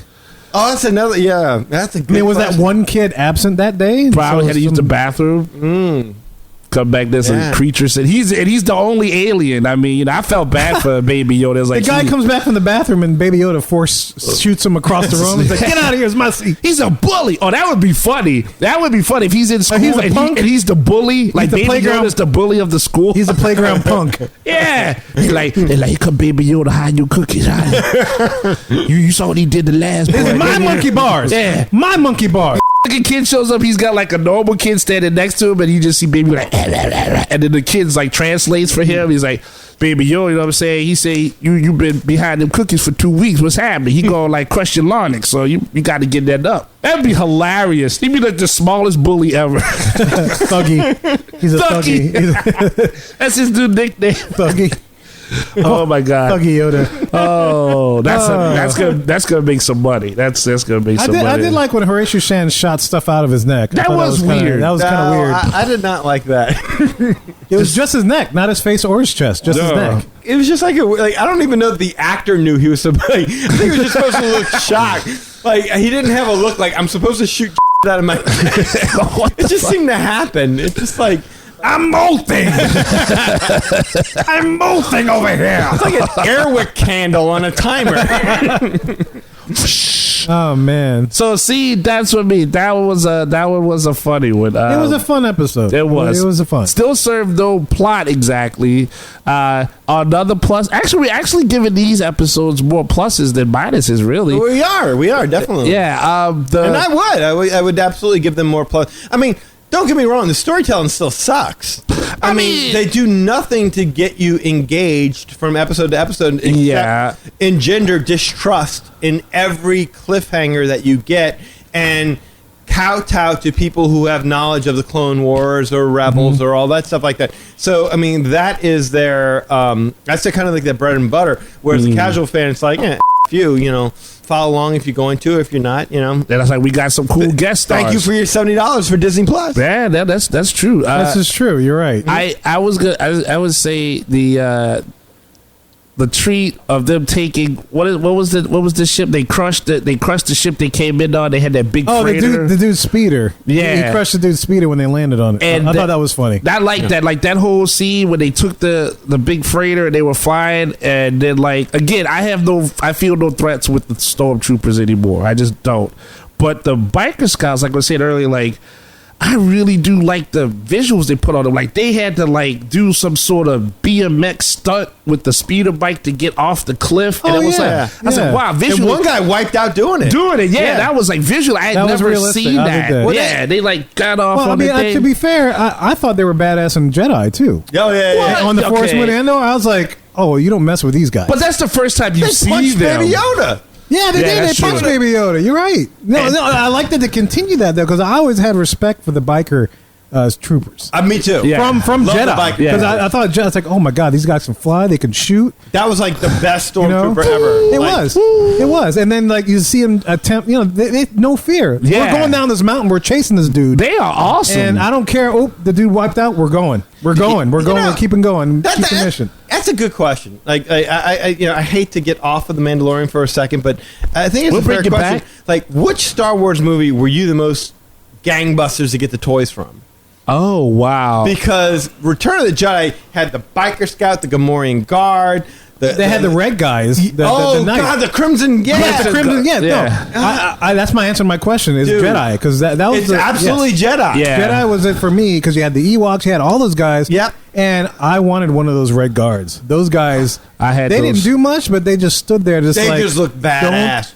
Don't with me. And you had to you had to mail off of the Emperor. Like you got the Emperor like in like 8 months. And every day you'd be like going to the mailbox like, is the Emperor here yet? No. All right. Did they have the red guards with Snoke? Yeah, because they had a version of the red guards. I thought would no. It's the one where like Kylo Ren and Rey were fighting them. They had no had no backdrop. Remember we made that joke. Yeah. Okay. Yeah, you're right. They had the red guards. Okay. Yes. See, because I remember and that continues it for me. The red guard. And then you see them actually fighting. It's like, ooh. Yeah, because they fought both of them. Effectively up until a point. Yeah, they would have wanted to do that. And I would say too. Yeah, I was more pumped to get the toys from Return of the Jedi, because I wanted to get Jedi Luke, but that's just. Oh, you know what? That was like the coolest Luke ever was. I didn't care about Luke and the white little thingy and Or the orange, the X-wing pilot and the outfit? beige I like thing. the brown. I like the brown Luke. I like brown. Best. What do you go? No, like brown Luke? Dagobah. Oh, the Dagobah Luke. Yeah. Yeah. So that's what I'm saying. Like, I didn't mind that one, but I liked Jedi Luke, like with the black, all in black. Yes. that was awesome. To be fair, I really wanted an AT-AT Walker. Oh, toy. man. I remember you could take the panel off and stick characters in there. Yeah, but who didn't want the sail barge? Oh, yeah. The Jabba sail barge. And you had like Jabba hanging out yeah. by there. Hey, man, screw the show. I'm going on eBay. I I got to find my childhood again. You taking me back some, because like I didn't have many Star Wars play sets, but I had the Hoth play set. I had the Hoth play set. You had that? Yeah, you had the bridge, and you Yes. moved the thing, and the bridge would fall. Yes. Yeah, everybody went to Hoth. That was all. Everybody went to Hoth. I had the Death Star. I had the original Death Star Holy crap. from Wow. the very first movie with the little styrofoam little pieces with the little Death Star 1? monster that sucked Luke into the trash compactor kind of thing. I had that. You Death mean Star like the 1? big one or the miniatures? Because No, the big one. Oh, wow. I had the big one. My mama sold it at a garage sale. God, what? Dude, that's what mamas do, man. I didn't get a cut of it. Damn. Somebody out there with a Dude, that's a damn shame. Mamas do take your money. Yep. See, that proved my point. I felt that. That sucks. Dude, my mama would do that all the time. Like every year, like, what are you not playing with? You can't have everything in this room. You got to move some stuff out. Da, da, da, da. Like, you know, she would go through there, and we'd have to throw out. I had an ex-girlfriend that threw away all my Voltron stuff. Wow. That's why she's your ex. That's what? Oh, I won't say no name. Let me tell you a sad story quick. I had the Star Wars stuff that was like from Eddie Murphy, like, we ain't going to McDonald's. I can make my own burger. My dad was like, I could make you a Death Star or whatever the heck. Like, literally, my dad would like make me a playset. Like, here, I'm going to put some tubes here that can slide down this, and here's 4 levels, and then you can put this guy. It was like a homemade Lee, Star Wars. this reminds me of your Hulk costume. Yes. That's Along the same lines, man. Like I had the figures, but no play sets whatsoever. My play set was my front porch, and it had stairs because our house was on blocks. So like I would set up all the guys up on the stairs, and then I would actually hang. Like my friend would bring his stuff over, and we would make battle scenes and stuff. But we didn't have enough characters, so we mixed them up with G.I. Joes also. But we, Oh, that's awesome. yeah, man, that front porch was our whole planet. Was the front porch. Man, those were the days. you man. guys are You taking know me what? back right now. I used to do that like in my grandmother's garden. That was Dagobah because it had nice. all the leaves and stuff like that. And so yeah, that would be where. But I like in my world, like Han Solo was a hero. Like Luke.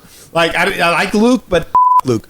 You make your own world because your imagination was exactly what you could use to make these things. You know, because our parents were cheap. Like these Yes. toys. So back then, those toys, those things. You correct me if I'm wrong, but they were like maybe $50 a playset. Was like $50 at best. But they were well made. Yeah, no. What I'm saying, thought is, they were made. What I'm Yeah, saying they is were. like you were like, hey, look, I want this, and then like they'd be like, you I'll buy you couldn't the get toys. everything. You couldn't get everything, Right. And like the funny thing is, like my parents played a cruel joke on me once. It's not cruel, but it was f***ed up. I was like, oh, it'd be cool to have a place to put my Star Wars character. So my parents bought me a miniature of like the part where like Luke gets like in the Empire. And he loses his hand and he loses his lets arm, go yeah, and yeah, he gets flown out the window. Yeah. There was a miniature made of that. And so like they bought me that. Like, there you go. There you say. I'm like, I can't put the full size Star Wars figure on that little, because it had a little trap thing in the floor. So if you hit the button, the little miniature character shoots out the window. But the other normal characters, they're too big for that. Yeah. So like I can't do that with this. Like, well, you got it now. Stop talking. Eli, you just Oh. remind me of a toy. You remember how you could put toys in carbonite? Yes. And you spun the little thing and it was in carbonite? Oh, I never got any of those. I just got I didn't know about that. I was about to say I wanted that too. I wanted it, yeah. And I couldn't get it, and my parents wouldn't get it for me. So what I did was I would like put, Han Solo in a little Dixie cup, and I put him in the freezer overnight. Yes. And wake up and like, oh, Han Solo's frozen in carbonite. What are we gonna do? That's fucking hilarious. Tell him you love him. Yes. He made a huckabuck out of Han Solo. No, that was that. Every morning I wake up, God damn it, Jackie, your son left the freezer. Oh, I thought I had me a frozen cup for some beer. There's a toy in it. All right, we're getting way off we track. are. But But that was good. Thank you for that, though. I needed that. I'm sorry. But it gives you the background and the joy of the Star Wars universe that we have, and it goes way, way back. We grew up with that stuff. Oh my god! And it's just a lot of fun, you know. And so we were talking about episode 12 and everything that's happened, you know, with the Dark Troopers and stuff, and we got sidetracked with the Star Wars. I mean, we grew up with this. Yeah, we have love for it too. We started. I mean, honestly, we started late because we were babies when the first movie came out, but we appreciated and we caught on to that train. I still remember seeing it in the theater. Which one, Jedi? No, Star Wars. Oh wow! Star Wars. Yeah, I saw it at the drive-in. It was a release. Oh yeah. Yeah, so I was a little bit older when it wasn't the exact. Like I don't remember the release date, but I remember going in there, and I remember walking in, you know, as we were waiting in line for our turn to go, and just kind of sneaking a peek, and that was the scene where Porkins blew up. Yeah. And I was like, I don't want to go in there. I don't want to see this movie. That's an evil movie, and people die. And you're like, no, you're gonna like it. I tell you what, my first one was Empire in the theaters. When I was it? little. Yeah, it was. wow. And I remember vividly as a standalone, it worked. And I'm like, wait, Star Wars is the first movie? This is 3? What? Yep. You know? And then I saw Jedi in the theater, but I saw Star Wars. I guess I rented it or something at Blockbuster or whatever was. I'm not that much older than y'all, and I saw it when it was released. I mean, it came out. Star Wars came out in '77, right? I was only 2 years old. Yeah, me too. oh, okay. I was 6. I was 3. And we saw it. You're a little older than me. Us. Yeah, I didn't think I was that much older, but okay. Yeah, you're fucking old. He just told you that. What are you talking about? Yeah, shut up, Moses. Yeah, you could get into bars and we were still like sucking on our mama's nipples and Bars at 8. hey, in Louisiana, you I had probably that beard, yo. Yeah. yeah, but look, chapter 12 was fun. It was a fun Oh, my episode. I don't want to say it was fully filler because you have some elements that they might introduce later. I don't know. Okay. To Danny's point, it's like that will continue that story. Yeah. Or the word is that Dave Filoni is directing the next episode coming out after Thanksgiving. So there's a good chance that maybe Ahsoka Tano will make that appearance because he would know. But that's the thing, man. It's like the freaking Great Pumpkin, Charlie Brown. You know, it's like, just you wait, Charlie Brown. Next episode, the Darksaber will be there. And I'll be there to see it. I'll be there, Charlie Brown. I'll be there Friday night. You watch. And hell's coming with me. No, You're turning me to Carbonite. as we're wrapping up, it's like the thing that'll. Oh, you got to wrap up off of that. That was great. I was like, just you wait, Charlie Brown. Ahsoka Tano is coming, and I'm going to be there to see her. No, it's I forgot what I was going to wrap up. Don't wrap it up after that. No. What are you talking about? But no, the only thing That was awesome. The only thing I was going to say as we draw to a close is that Okay. Don't feel bad, Kevin. I've done a lot of stupid things. yeah, no, Oh, my God. My hope is that we don't have to wait another fucking year for Yeah. this story to continue. I think you will. My hope is that we don't have to wait another year to figure out what the story is. Because this you've is got true. like 3 or 4 options on the table at this point. Right. And you don't know what they're going with, or if they're going to go with an amalgamation, or like you're just tuning in for a love of Star Wars. Right, exactly. Yeah. This is at this point. This is exactly what's happening. But they're giving you some entertainment along the way. They are. But you let's give don't- the devil its due. But Kevin, to your credit, since you know all these other versions, you can essentially place the canon together, and I'm sure they're betting that other Star Wars fans can do the same that'll die hard.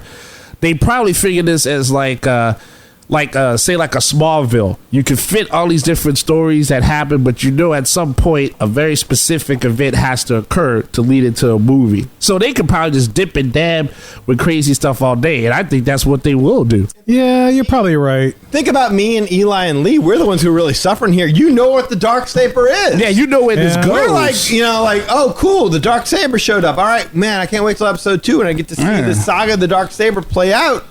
And we're like, it cuts a door. Well, That's but that's the thing, though. It's like it's like a Ginsu. yeah. I need that to cut my toenails. I can use that. Ginsu 2020. Yes, it could not cut your toenails. But I don't know that. It's a haunted weapon. That is Beskar. That was genius. Oh, That was genius. no, but that's the thing, though, because I'm running on the how they treated Agents of S.H.I.E.L.D., which was great. I thought with Agents of S.H.I.E.L.D., they had a story every season, that the overarching arc, and every episode had something that contributed to, as well as had its own standalone story. Yeah. But which is the expectation nowadays. But now it's like, I almost feel like, and I was talking about this with my friend Mark. It's like, are they doing more of like the 80s sitcom series where they're doing a monster of the week? With like the A-Team, where it's like the A-Team, the only overarching story is that they're trying to stay away from the law, because they're wanted men. Right, but the minute they resolve their issues with the law, it's over. It's over. Same thing with the Hulk. The minute he finds a cure, it's over. Mm-hmm. So that's what. But my thing is that no one expects that the minute he's going to show up and see Ahsoka Tano or whoever the hell else with the child, it's going to be over. It's going to go somewhere else. It's going to keep going. Yeah. Right. It's going to be like... She's going to be like, wait a minute, I don't know if it was a child. Look, the Jedi are dead, or the Jedi is this, and Luke is gone. And Ahsoka says she's no Jedi. Right. She left the order. So there you go. Like, you're just waiting to see her story. You just want to see a coherent story. It's like they're giving you nothing to cling to. Right. And sooner or later you're going to get to a point, and I'm pretty much already there, where it's like... You already there? Yeah, well, it's like... No, but I mean, to Danny's point, we're halfway through the season. Yes. There's only 8 episodes in season 2. Well, you're not going to... Yeah, but you're not going to... I agree. There's not going to be a complete conclusion like you want, and again... No, I don't want a complete conclusion. I just want... A complete story, I mean. I want a complete story. I want some hint of what the main thesis of what we're trying to accomplish here in this show is, to make me want to tune in to the next episode. Like, what's the purpose of actually having it based on what we see? Because I think it's like it's almost like a talent test, I would say. Okay, let me ask you this question. What is your confidence level on a scale of 1 to 10 that Ahsoka Tano will actually even show up in the next episode? Oh, it's completely Next episode, zero. no. Completely zero. I say she shows up in the last 2, and that's it. Okay, I'm going to go with 6. That she shows up in the next episode. In the next episode, I'm going to go with a 6. Okay. That's the best as I got out of 10. And they've teased her now for 2 episodes. They've been teasing the Jedi all season long. Now you've got a name to hang your hat on. But I mean, yeah, we're halfway through the season. How far along are we going to go before we see what her impact, not her completion of a storyline, but her impact on the story. That's all I want to say. If she is the main selling point or one of the main linchpins of this particular season, she doesn't have to be. They've set her up like that. She's a big Well, I mean, visually I know the characters, but I'm just saying in a typical way, they're probably gonna have to definitely lead up to it. So I would still say 0. She shows up in the next episode, but you'll probably hear the name like, oh, you're gonna go see her. She did this, she did that. So you'll have some kind of build, and then maybe there'll be one episode where she shows up in like the last 5 minutes. Like, if they know they can bring in a character here, a character there, like again, like a Smallville. Yeah, I watch it for Superman. It's not fully Superman, but every now and again, it'll be like, here's an Aquaman. Like, oh, that's cool. I saw Aquaman, or here, this and that. It's the same difference. As long as they know they can pepper in names from Clone Wars, Rebels, you know what I mean? They'll keep doing it. And the story won't really go in any particular direction. Yeah, but you know that Rosario Dawson's been cast as Ahsoka Tano. Yeah. So you know she's showing up. You just don't know when, or what her role is, or what her impact will be. But I mean, if we're setting up for a war for the throne of Mandalore and the Jedi taking on the Empire, if we're setting up for all that, shouldn't we get to it at some point? Yeah, well, I mean, you're going to keep paying your $70 until you want to see how it goes, right? Or we can keep fixing the ship. Let's do that. As long as Baby Yoda is fixing the ship, I will watch at least 5 minutes of that. Yeah, you're better with that than I. That 3 minute. Well, here, you know what? Just to kind of as a counter thing, what Danny said, I say Friday after Thanksgiving we're going to get Ahsoka Tano showing up. Friday for sure. after Thanksgiving. Friday after Thanksgiving. Everybody's home. So next So episode. not this Friday, but the following Friday. No, You the say Friday 2 weeks. after this show comes out, which is the Friday after Thanksgiving, Ahsoka Tano will make an appearance. So the next episode. So next episode. Yes, next episode. So you're yes. going with a 10. I'm going with it. I'm going with a 10. Yeah, Okay. let's do that. Full 10. I'm going full 10. You're because, living no doubt. Yes, because everybody's at home. They want everybody to tune into Disney Plus on Black Friday, and they want to make the stockholders happy. It's a smart. good rationale. That's smart. So I'm gonna go with that just to kind of to give options there. I think That's good rationale. That's a good point. But That's why I went with 6, because Yes. more confident than not confident, but barely. But not enough confident, right. Because they've teased me too many goddamn times. It's like the boy who cried wolf. Yeah, that's exactly it. How do you know that the little the spy who reported the he planted the that's tracking right. device. We forgot to say that. He put the track on the ship. How yeah. do you know that he didn't sabotage the ship or do something, or that he's going to be intercepted as soon as he leaves the atmosphere? How do you know that's why I can't go full 10. But you didn't go 0 either. I didn't go 0. I went 6. I said more likely than not, but they planted enough seeds, just like the last episode. We're like, the hull integrity is messed up, and we're gonna have to go land on the planet and get repairs and stuff like that. Okay, we got repairs, but these guys were a little shaky. That as soon as the next episode starts, he's already repairing the ship again. All right, look. So wrap. So we're wrapping up. Wrap. Let's predict what's going to happen the show after this show comes out. I'm going to say Ahsoka Tano shows up at the last few minutes because, based upon what I just heard, I think you're right. The whatever Empire people are going to attack the Razor Crest, and Ahsoka Tano in the last 10 minutes comes in and saves the day. Saves the day because she feels the Force. That's with Baby Yoda, and even though she's not a Jedi, but I know she can still feel. She's still Force sensitive.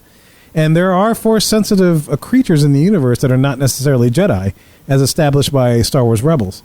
So I think she senses that, and she comes in to kind of save the day, and she carries the next 4 episodes out. That's my prediction. That's a poetic note. That's my prediction. That would be a really pretty note to go out on. It would be. It would be. And I think that note would be enough for me to carry you to another year before I get another series episode. If not that, I want something sooner than a year from now. Can I tell you something? What you just pitched would automatically make it the best episode of the series thus far. Yeah. Which is why they won't do it. You're probably right. That's exactly. Thank you, Lee. So, Lee, is that your prediction? What do you think is your prediction for the Friday after this show comes out? What do you think is going to happen on The Mandalorian? No, I like everything you said. I love everything you said. I think that would be the perfect way to do it. I just feel like it's just going to be more adventures and more shenanigans and wait, Lee, can I box Kevin in a little bit?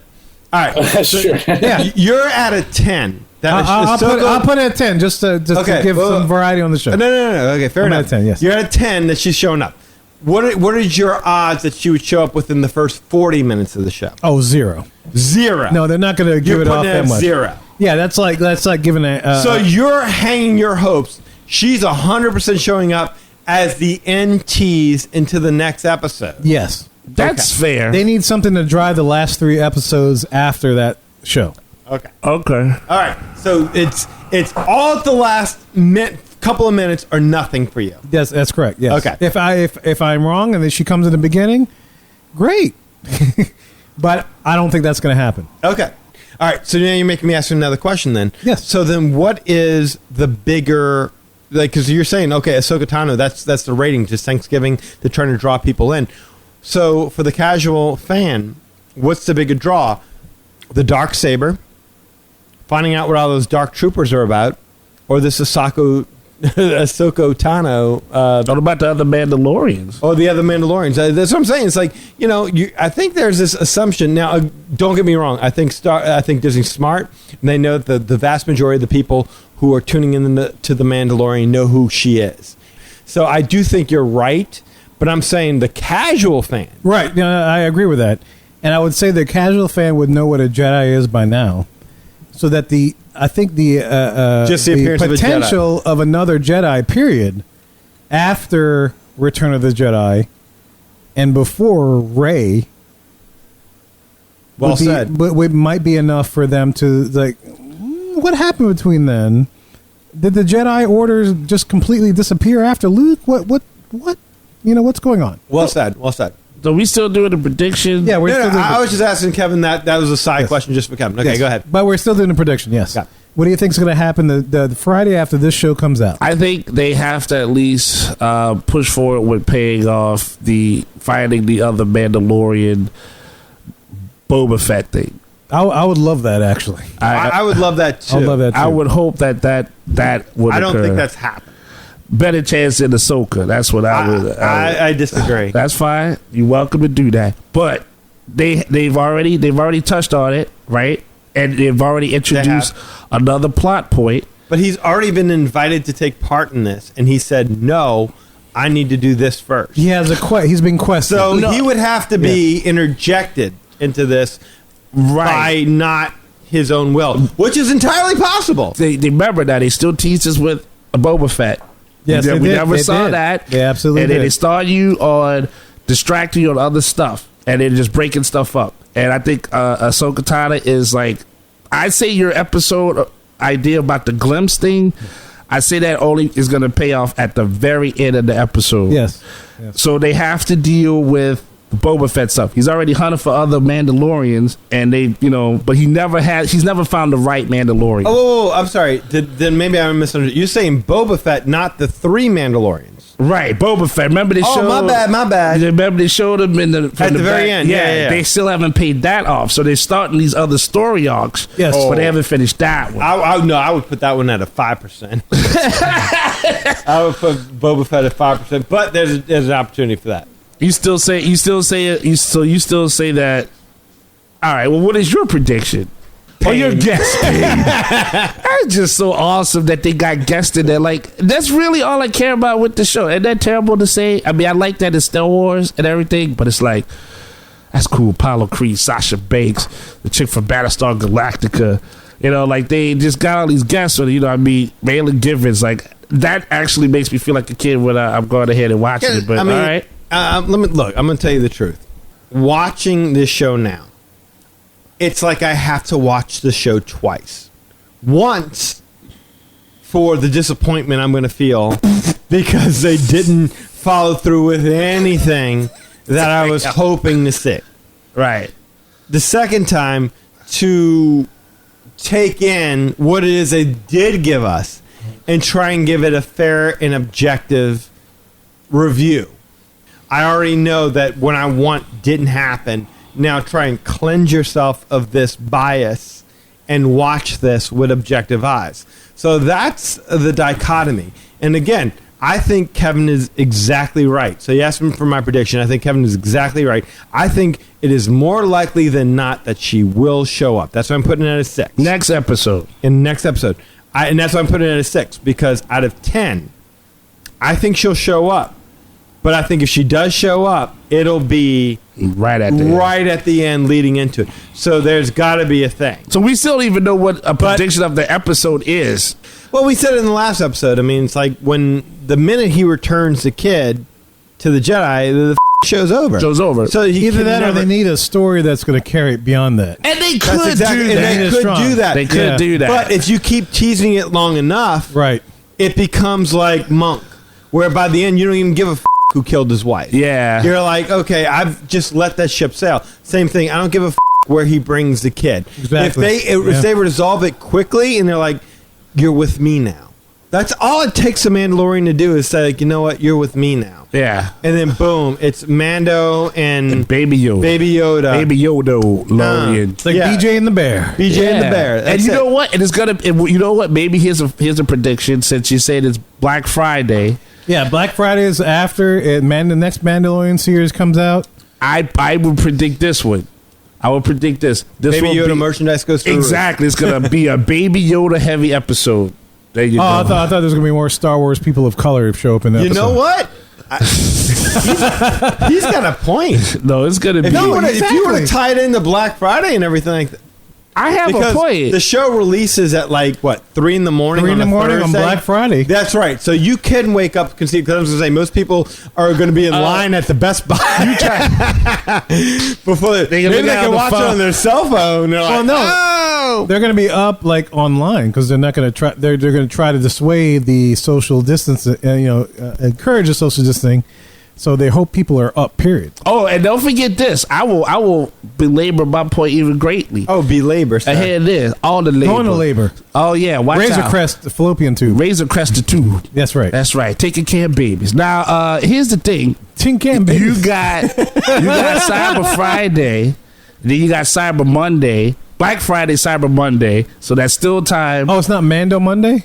Maybe it should be. And then don't forget this. If you are watching it on a laptop, right, and you have like different add-ons and whatnot, like say you have like the Amazon add-on, what you should have if you're listening to the show, that way, you hear something you like, click on it, Go to Amazon.com/shop/Magic Our Way. There you Can go. I ask one last question? Yes, sir. All right. So all of our hopes, like based on our last review that we did of the series, we were like in the ditch. I mean, all of us collectively. I would think that's Yeah, no, fair. that was fair. You talk about the last one. Yeah, the last show we did after episode 2 in the Frog Lady, we were just we were down in the dumps. We would have needed Eli's girlfriend to lift us out of that hole that we got ourselves. Oh, into. you're a skeleton. Maybe both of them. Both of them. What is your hopes going forward? Are you more hopeful or less hopeful that this season's going to end up working itself out and end up strong? That's a good question. I'll go first and more hopeful. I think I'm more hopeful. They've instilled hope, a new hope. Here's my thing. More hope. The first 2 episodes, I'm below ground. So now, like the Lion King 1.5 and all the Meerkats, my head's above ground. Yes, and I'm just like, oh, let's see what happens now. Yes. I'm looking forward to seeing that. I'm not going to say 100% hopeful. Yeah, I'll say 60, 70%. 60, 70? Hopeful that it's going to get better. I'm with you, which is great. Anything that's not failing is a passing grade. You get a degree. C's get degrees. That's what Lee says. C's get degrees. D's get degrees. I'll say that too. Oh, don't let my child hear that. But it's true though. Oh God, they pass everything with a D. They get a 2.0 average. They get a degree. Wow, D's used to get beaten. I know. That's the saying about Tulane. Pay your fees, get your B's. There's more truth than you know. This is the way. This is the way. This is the way. Your way. Yes, absolutely. Our way. All right, yeah. So that's my prediction too. So Eli, Lee, who wants to go next? Because we're halfway through the season, so I'm curious. I will just say that definitely this last 2 episodes were a move in the right direction as far as entertainment value, as far as filling in maybe some of the blanks that were out there.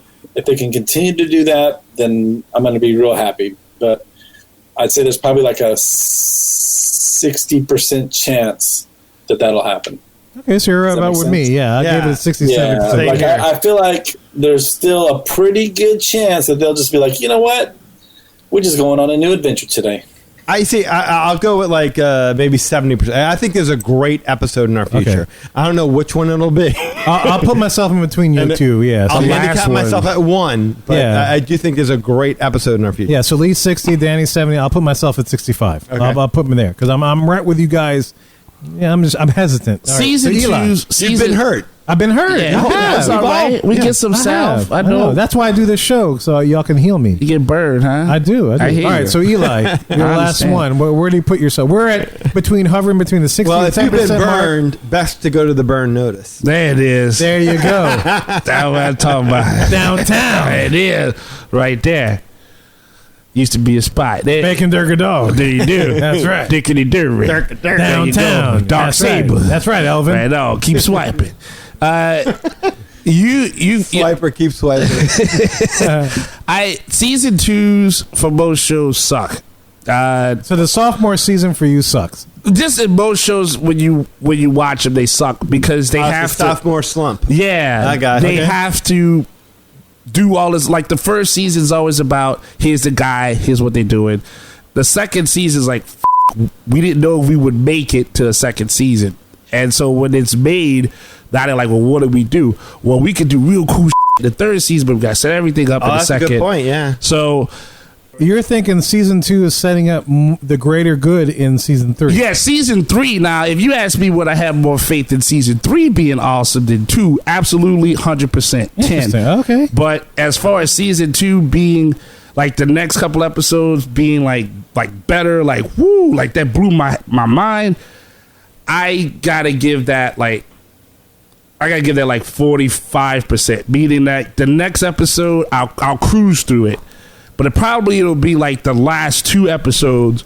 You'll be like, holy shit, that was awesome. Because everything, now they know that once the season 2 is over, all bets are off when you get to the third one because they don't have to tell you anything else. You know what I'm saying? So, I go with 45%. But as far as the special guest, I have great uplifting parts on that because the special guests that they have been putting on these episodes, God dog, I love them. You're enjoying them. I enjoy the special guests, but they're going to recur. They're going to recur because now they're part of the story. Yeah, and so they have no choice but to. So I'm sorry, just get used to me saying stuff like Raylan Givens in a Boba Fett costume, Apollo Creed. Like, I know they got the Star Wars names, but that's my passion coming out. So well, it goes back to people like us that have history, that grew up with this.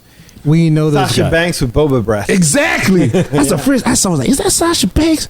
Yeah. And then, like, I didn't even know what she said. Like, I really don't. I was just Was like, she the I one that was ate the the same squid? way. Yeah. She I ate was the like, squid. "Yeah, she ate She the ate squid, squid? and it looked Oh. hot." Like, I was Yes. like, "Damn, I was still I like kissing that her." should be gross, but it's hot. No. It's nice. I agree. Nice. I was like, I liked how she slurped that. Yeah. I don't know why, but I Watch enjoyed out, it. Val. Yeah. Kevin's gonna bring home some calamari tonight. He want you to suck up that tentacle. No, calamari flan. That's all I got. That's right. That's all I got is calamari flan. That's ball style. Suck boy. up that tentacle. That's ball right. style. Do it. Oh boy. All right. So we all got our predictions. So I'm the highest. Yeah, I'm the so you're the highest so far. I'm between you and Lee. Lee's at 60%, and Eli, where'd you I'd say 45. Oh, wow. When did I become the optimist of this group? Well, you say Charlie Brown, so I think that turned a spur. Just you wait, Charlie Brown. At 7 Sasha Banks will be there. at 7:08 on November 21st. That's what it did. Yes. All right. Yeah, but season 3 will be a different story. Look, guys, a happy Thanksgiving. We hope you enjoyed this discussion because there's a lot of fun points. We're looking forward to seeing our next episode that happens, in which I'm sure we're going to discuss further the Mandalorian. Because why not? You know, Why not? We're coming up with episodes 5 or chapters 13 and 14 coming up. Just to kind of tease out what else we have going on. And we've already paid for Disney Plus. I mean, really. Yeah, we're going to watch it. 'cause Yeah, they now just we jacked wanna me know. last Friday. And we have a lot of fun shows for December 2020. We're With Keith. With Keith. Yes. Listener X. One of the original Mohicans. Listener X, man. He's Guys, been there. I know you're used to hearing Keith in November for our Thanksgiving shows. Yes. But he's going to be showing up, and we're going to do a month-long, well, not Series maybe of- a month, at least 3 weeks. yeah. 3 weeks of Christmas shows. 3 weeks. We're going to cover the Ghost of Christmas Past, Yes. Christmas Present, Yes. and Christmas Future over Hallelujah. at Disney World. Now, that's isolated. That And is happening. That is happening, yes. Yeah, and if that sounds intriguing, well, it is to us as well. It is. No, it's going to be great. Because this is mostly Keith, man, and Keith is a smart guy, and we're not completely in the dark here. We've had consultations, and we think these shows are going to be great, and we can't wait to give them to you. So this is going to be 100% uplift if you're a fan, loving the Fan Disney podcast. You have something to look forward to. 70-80%. 78%. 78%. It's always about season 430 on the Magic Hour Round table podcast. again? Yeah. Hey, look, all I got to say is, like, if you go back and check out Magic Our Way shows number 319, 320, and 321, that's where we did our epic New Orleans Disney That's right. tie episodes. Keith was that's the last time he showed up on our show. Yep. And it was a lot of fun to talk about, especially with our hometown and Keith's passion for history. And so you can expect that the Ghost of Christmas Past, Present, and Future is going to be awesome in the month of December 2020. And we're big believers in under-promising and over-delivering. Absolutely. That's what we do. Dog Saber. Bam. Hey, really quick. Darksaber's between your legs. Yeah, I know that. Because I know you were talking about the flashlight on I know, the 'cause table. when you I show thought up you on were the gonna say planet- because I know you've been between my legs. Oh, I should have said that. I pictured you showing up on a planet. It's like, hey, I got the Darksaber. It's like, where is it? And they'd be like, hey, it's right here. And you jiggle. And they'd be like, And then I you, like it, but that's not the Darksaber. It's like, yeah, it is, baby. what up, girl? Cut the door. What's happening? Even That's right. I'm uncomfortable with the amount of thought that Kevin's given to your Doc Saber. I am not. You know what I'm Like, really go ahead. talking about It's- masculinity. look, He's it- challenged it like Yoda did Luke. You know, face it's your artistic buffs, creative stuff. face your business. I give a story, and I'm just going to take it. You sure did. You take that, big boy. Look, that's your next comment is Darksaber BBC. All right. Who wants to pay for that? It's going to be awesome. I can't wait to celebrate the holiday season with you guys. I want to celebrate with you, I want to celebrate with y'all. and I want to celebrate with you, Yes. Yeah, I want to you celebrate and with you Lee. and you and Yeah. you. and Yeah. you, and you, And you and you and you. you. It's going to be great, guys. Look, so stay tuned. Stay subscribed to the Magic Our Way podcast. We want to know your opinions, and we're about to tell you how to do that in just a little bit. Well, guys, we hope you enjoyed that discussion of The Mandalorian Season 2 episode or chapters 11 and 12. If you want to learn more about us, magicourway.com is the way to go. There you'll find our social media links, past episodes, and more. If you want to get in touch with us to share your opinion, you can choose the email at show@magicourway.com. You can leave us a voicemail via our SpeakPipe widget, Or you can call or send us a text message at 1-815-MOWEEKEND. That is 1-815 Mandalorian 669-4226. And of course, we have a couple of guys do things outside of the podcast. First of all, we got Eli, does things with comics. Hey, Rob Liefeld here. Deadpool, Cable, X-Force, Domino, Marvel Comics, Image Comics, all of it. You guys, what is up? Eli Ivory, what a great name. Eli Ivory, comic guru. I'm here to talk about you. I am here to say, check out ivorycomics.com. That's right, you.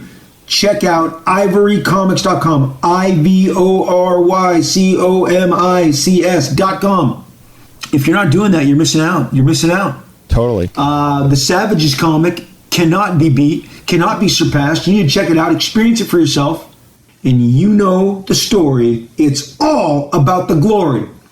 Congrats to you and all the magic that you're making with your Ivory Comics. Eli Ivory, comic book guru. Check out ivorycomics.com, comic book guru, Eli Ivory, the whole package.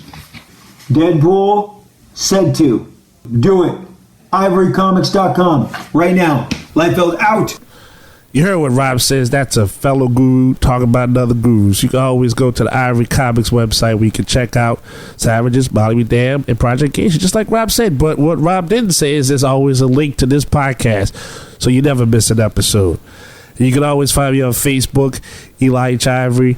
I'm there, and as long as you're a real person, you're welcome. As long as you're a bot, keep on walking. And you can also see Project Geisha on Facebook as well, so facebook.com/Project Geisha. Instagram, I'm right out there too. I know I've posted up some hearts and some likes for some of y'all. I've enjoyed watching some of y'all videos, so you can find me there on Instagram, eivory504. And of course, on Twitter, you can find me at Hancock10166. So again, if you appreciate the madness, then you just bring me the gladness, and I'm just smiling ear to ear like a Cheshire cat. Thank you very much. Yes, sir. And if you want to go down and book a vacation to one of the parks and pretend like you're a DEA agent, you can do so through Lee. Lee, tell them how to do this. I don't know what that has to do with anything, but I was going for the whole Marshall thing. The Marshall. You caught. You want to be a New Republic Marshall. Marshall. All the right. And I'm teasing a future show, so that's good. all right, cool. It's a win-win. All right. Let's do that.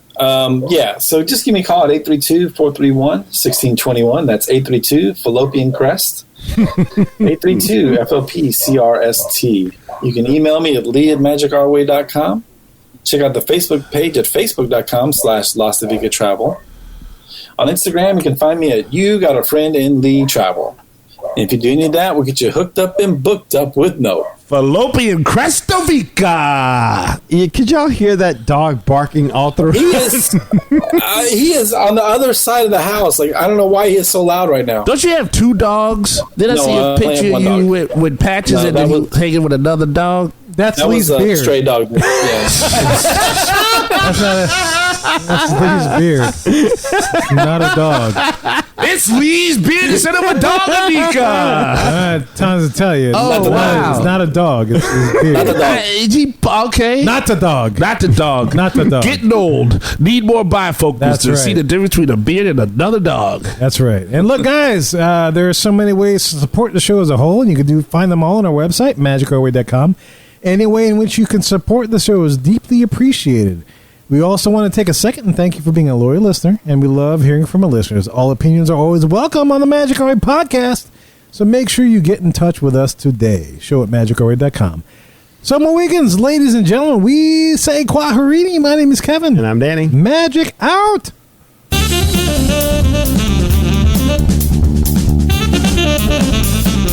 I have every intention of eating those bananas for breakfast, but I still somehow end up with tacos. Bon calamari with marinara sauce.